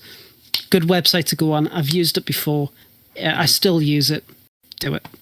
Another thing is just if go outside. If it's to go for a walk, if it's to hang out with your friends for an hour, anything like that, just to get yourself out of, say you're in your room or whatever, or off your computer, and just get outside, get some fresh air. It makes a huge difference as well. I'd say that's the biggest one, especially for gamers, of like isolating yourself, and just like you need to break that, and like you said, go outside, do something, like just go to the freaking store and buy some groceries and say hi to the teller, like just whatever you have to do to get out. Yeah. Take up a hobby, go airsoft or paintball or whatever. I'm going to airsoft Wednesday. Can't wait. I wanted to go this weekend to NVS, but I just couldn't do it. The real problem is when your hobby is modding. Yeah. This is my hobby. Go outside with a laptop with data and do it there. Yeah. I want to do a big shout out to our Patreons over at patreon.com/878 Survivor FM. Jake Snow, Dick Donovan, Kenny Baker, Big Dog, and our new Patreon who just joined during the show, Shane Murphy. Thank you guys so much. Your support. We've got a lot of things planned with this show, folks. Definitely. We've already started talking about what we're going to do for Christmas. We've got to do our gift for the dev team and for the podcast team as well. I've got to do that. I'm thinking mouse pads this year. Ooh. Yeah. You should do a Secret Santa. Yeah. That's not a bad idea, actually. But I like to do something as well just to give back to the people who work behind this amazing game. And the people who helped me with this amazing show as well. Last year we did coffee mugs for everyone with their logos on them, so we'll see what we can do this year. Yes. And also Kenny Baker, who is a supporter on our YouTube channel as well. We are now down to individual spotlights, and Marks, you have a map you want to shout out. Yeah, it's Pripyat. Basically, it's Chernobyl. And I'd seen this on the workshop, and there is one server out there at the moment, I think, that has this map on it as like a kind of a test thing. It looks insane. I haven't played on the server yet. I do plan to make a video on it in the next day or two. But it's literally, from what I can tell, 1-to-1 scale, or well, as best it can get, of Pripyat. What's the size? 20 kilometers squared. Actually. Ooh, nice. 20 kilometers squared. It has reactor number 4 there. It has like the actual model of it is there, and everything's all custom made. It's insane. I'm looking at these screenshots. This looks fantastic. Looks insane. Yeah. You said there's only one server that's running it. Is it his at server? The moment, because it's a work in progress. Let me check. That might have been. Okay. No, it says so on the there's website no server it's a files. work in progress. Yeah. Right. Okay. That's okay. Yeah. Okay. Right. Okay. Yeah. Yeah. There's one server. It's empty. It's got 1 out of 60 people on it, but I still do plan to go into it and check it out. Guys, get on this bloody server. Give your feedback. Help this guy improve this mod. I don't know of any map right now that is a full 1-to-1 representation of a real life place. I just don't. Wasn't somebody doing Chernobyl? Like someone was, that was based off it kind of fell a off. Game or something. Yeah. Yes. I think it was some Stalker, wasn't it? Yes, it was Area of Decay or something like that. Yeah. I believe that's what Area it was called. Decay is awesome. Yeah, like you can love that see, server. if you scroll through these screenshots, you'll see there is one of reactor number 4 there and everything, and it's identical to it, and it's really cool to see. And I think more servers need to do something on it, especially rearmed. Need to have a Chernobyl server. Imagine, it'd be unreal. It'd be insane. I swear to God, if I'm looking to see it would break the internet if you met a server. Do they have the server server files? That I'm not sure. I don't know if you can get them yet. You probably have to contact them. But I'm probably not, considering it's a work in progress, and you don't want to have other people have that work unless you feel it's the right time. So that's understandable. Yeah. Well, I don't think Esseker is doing a good job. True, as well. Yeah. but it's really cool, and hopefully when it's all done. There you go. Cool. Oh, I learned from Esseker that I'm not a big fan of work in progress because you have to constantly like update the economy files and whatnot as you go. Too much work. I'd rather just like stick to a polished map and just constantly perfect it instead of worrying about each update breaking it. Yes, exactly. What about you, Designful? What's your shout out? What's something that's impressed you with DayZ related? Ooh, it's gonna be a hard one. What about that new SkyZ? That's cool. Oh, mate, that was my choice. What? Okay. No, I got a better one. Red Falcon, dude. That guy's awesome. Red Falcon? I haven't heard that. Doesn't ring a bell. He's a modder. He's made 2 helicopters free. Like, he's imported the models. The Chinook and the Little Bird. As well as he added a cool solar panel that actually works. Oh, dude, I just love him. Like, the mods he makes are just so good. And they're just free. And he lets you repack them, too. So, like, it's just awesome. Got his page up now. Solar panel, okay. Yeah. I got the landing pad on my server, too. Yep. Isn't this using any of Nightwolf's code? I know a lot of helicopter mods that are it's just the models. It's just the models. Okay, yeah. Okay, gotcha. Yeah, it's none of Nightwolf's codes, but it is like compatible with Nightwolf's helicopters. Right. Okay. All right. That's fair enough then. I mean, I can't knock that then. No, but that's fucking cool. It is nice to see other people trying to make other mods for and other mods kind of like expand upon it. That's really nice. Right. But the base building plus solar panel system doesn't work to my knowledge. That's what my admin told me. So I got rid of it and I added his. So now we have our working solar panel system, which is awesome. The heli landing pad is just a sick model and just adds to the overall feel of the game. We have a little revamp on my server that uses it. And it's just like, ooh, I've never seen this landing pad before. A lot cooler than, the big tissy ones that you've seen 1,000 times. Yeah. Even though I don't have a heli that spawns on it, it just looks cool. I just kind of learned from like playing on Esseker that like the custom models go like a long way, especially like you guys know on XK with your cool bunker and whatever else. One of the bunkers. Yeah. And what about you, IceBlade? What's your shout out for the DayZ community that you'd like to do? I didn't know I was going to get a shout out. Tough, you got one. Maybe I'll just make an announcement. Yeah. I go for it. Damon Forge and I are merging our communities together to create a new community, like new servers or whatever, where we could test all our mods, and we have lots of stuff coming down the pipeline that we want. Test mods for backdoors in future. Lots of backdoors. 2 girls, 1 cup, and backdoors. Jeez, this podcast gone sexual. Episode 69. Mark, so I saw the look at your face and it was like, this guy is so fucking cringe. Why am I here each week? This guy is fucked. I ask myself that every day. And Lad, what about yourself, mate? Something you want to shout out? Yes, I've got 2 mods that we're starting to use in XK called SkyZ and Aim Sounds. SkyZ I'm on both of them too. Nice.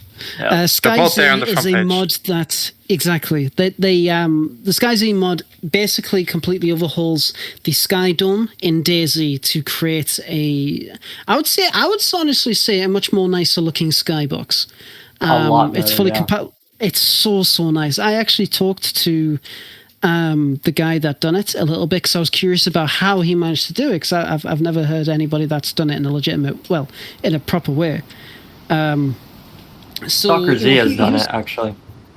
But shit! Yes, that's there too, right? Yes, okay, my mistake. I got that bit wrong. But I actually, so I decided to mess around with it myself, and I came up with some absolutely beautiful specimens, which I'm going to post I'm going to post them in the Sorry, I have to general ask, how much chat. does this impact server performance? It's actually it doesn't impact server performance, but impacts client performance, and that's like one of the biggest drawbacks with it I've noticed lately. Is a lot of people have been complaining about their FPS, and I've never had that before. So I've like talked to the dev and told him like, hey, there's also a funny glitch with it where your whole like sky goes green. yeah, I know that glitch. So Yeah. I done these. They're in the general chat in this podcast. If you want to share. Oh Jesus! I knew it was gonna be the first one. But yes. So I messed around with it, and it's really cool. These, yeah. Yes, and AIM Sounds is just it's a very small, simple mod. That's also my trademark mask, by the way. It's in all of my mods that I published in the workshop. All of like 4. But and AIM Sounds, by the way, it's a very small, simple mod that adds a sound to your weapons when you aim. Yeah. That's all. That's all it does. It's just a small, little, nice mod that adds a little detail that you didn't actually realize you wanted. My immersion. And it's just my immersion. Oh my god! But yeah, it's so fucking cool. I love mods like that. And he lets you repack it, which is cool. Yes, he does. Why do server owners have such a hard on with repacking? Okay. Good. For big mods like yours, it's ridiculous that people don't want. But like a lot of the times, like let me do CPB weapons because I recently paid him for the source code so that I could like modify it basically since he's worked hard on it. So now I have repack permission basically, and I have the source so I can, play around with it and edit it as I please. And I've stripped like half of his content out that we don't use on the server. I fixed up a lot of his guns to accept all magazines, like the vanilla mags. I fixed a lot of his guns, like taking off the stocks and added the M4 stocks. All the recoil. For that reason, I would understand, I suppose. You can still do all that through modding his mod. No, not with the P3Ds. You can't. So I need the P3D access, and if I were to like repack his P3D, that would be like that would be basically. naughty. Yeah. Yes, that would be Designful, please tell me you made the MCR quieter. Oh, dude, that's literally what I need to do. Deafening. So, yeah, I made it earlier. People kept bitching. They're like, "Why haven't you made the Stanags go in the MCRs?" And I'm like, because like his scaling is wrong on the 3D model. So if you put the Stanags in them, it sticks to the magwell, so it's like a little bit glitchy. And I decided to just do it anyway, just to be more consistent. But I'm gonna play with the sound set later. Yeah, for sure. Yeah, I don't know what it is with that one MCR, but Dude, if somebody fires next to you, it deafens you. It's really bad. Yeah. My shout I'm trying out, to think folks, of what else I did with it. I was on his page before. It's a guy who just more people need to be subscribed to this guy on YouTube and his Patreon, WOBO. Between him and Asmund, if you love DayZ, you don't need to know much else than what those two guys share. So please, jump on over, check his website out, and give him a subscription on Patreon as well. He totally deserves it. The work he does is amazing. $1 a month, watch ad-free WOBO videos 24 hours before others, access WOBO tips or months, weeks or months before others, support this website and WOBO's future videos. So I cannot rate him enough. Definitely go and check him out. Look at all that content. Look at it all. WOBO, I used to watch WOBO when I first started DayZ. And he's definitely one of the OGs, and I'm so happy he's back, and he's come back with a bloody vengeance, and what he's done now is just absolutely brilliant. In fact, the stuff that he has posted, I've learned for modding, and he breaks it down in a very nice way for at least me to understand, and it's so nice. It's so cool. So I really hope he continues. Create more content like this. As you can see here, he does give unique stuff to his patrons. So you need to be a patron because Actually, speaking of WOBO, I saw this on Reddit the other day, and kind of a general thing with DayZ information. Somebody had gotten sick just sick. It wasn't the new infection, but it was a cold. Right. And the person said, "I've been taking Tetra. I've taken 12 Tetra, and it's not fixing my sickness." And somebody in the Reddit comments goes, "No, you need to take multivits." And he went, "Oh, great, thanks." I went onto the DayZ wiki, and all the information was out of date or wrong. There was so much misleading information. I think there's a lot of that around, and I think WOBO is like the only one at the moment that puts out constant updates to information when it comes out. So I think DayZ need to embrace him and maybe this website and make this the new DayZ wiki or something like that to be like, okay, this is the official project. If you give me 1 second, because there's so much info on there. But I can apparently a lot of it is quite out of date. They need to update it. It's a lot of it is out of date. I don't even use it. There's absolutely no point. I don't either. But it's like I just literally look at the in-game code if I want to learn something now instead of Googling it. Yeah, it's because there's just so much misinformation out there, and it's annoying for the new players especially that might know about WOBO or anything like that. All this bad information is out there. So either I can't generate a invite link. Oh no, here we go. No, that's to the official dev team. But I can't generate an invite link. But they do have. It's a project that's ongoing. We've talked about in the podcast in the past about it. They are trying to update everything, but it's a mammoth task, and they've only got a handful of people doing it. So this is the DayZ devs, the DayZ wiki. No, but who's maintaining it? It's community. Just random people. Just members of the community, Lazian, and a bunch of others. Yeah, so I'll see if I can't get an invite for it, and maybe they need to team up with WOBO because they have this website designed out in a way like where you can go and tool selector and you can select this and that and everything. Maybe they need to team up and make this the official DayZ wiki, the new one, revamp it. I think it would work out well. They could make monetization of it by running ads on the side if they really wanted to, since it's a website. It'd be easier because then it's better for everyone. So, they get to update their stuff and have a clean website. And because last time I was on DayZ Wiki, it was really outdated. Like even the website itself looked quite. I don't know what it's like nowadays. I'm gonna have a look. But it was like really kind of hard to. Yeah, it's even still kind of like. Yeah, it could be a lot better. Yeah. But it's like even the website is really outdated. By the looks of it, so yeah. Well, folks, we are done for episode. What number was it, Marks? 69. Oh, yes. This time say it slowly. Say it again. 69. Oh. 69. We are done, folks. Thank you all so much. IceBlade, thank you for coming on, buddy. Good luck with your monetization mod. I will be following up with Soma for you, explaining it to him, and I'll try and link you two guys together. If anyone can help you or at least point you in the right direction, it's going to be him, mate. The episodes he's been on the podcast in the past, the guy is brilliant at marketing, and he knows his DayZ as well. Well, thank you. I really appreciate that, and thank you for having me on the podcast. Designful. Anytime, mate. You've been an absolute blast, both of you. Thanks for coming on, mate. Been a rocky week and a bit for you, and I imagine it's not going to stop anytime soon. People will believe what they want to believe. Just keep your nose clean, mate. No more fucking bots in bloody Discords and things like that, and be a good boy now. Yes, sir.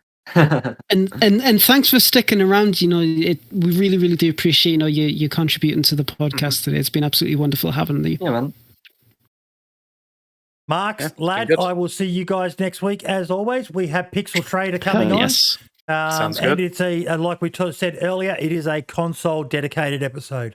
Look forward to it. It'll be a good one. It'll be a good one. It will be. And once again, folks, we will see you all next week, same time, same channels. As always, All the best and ciao for now. See you later. Take care. Bye-bye.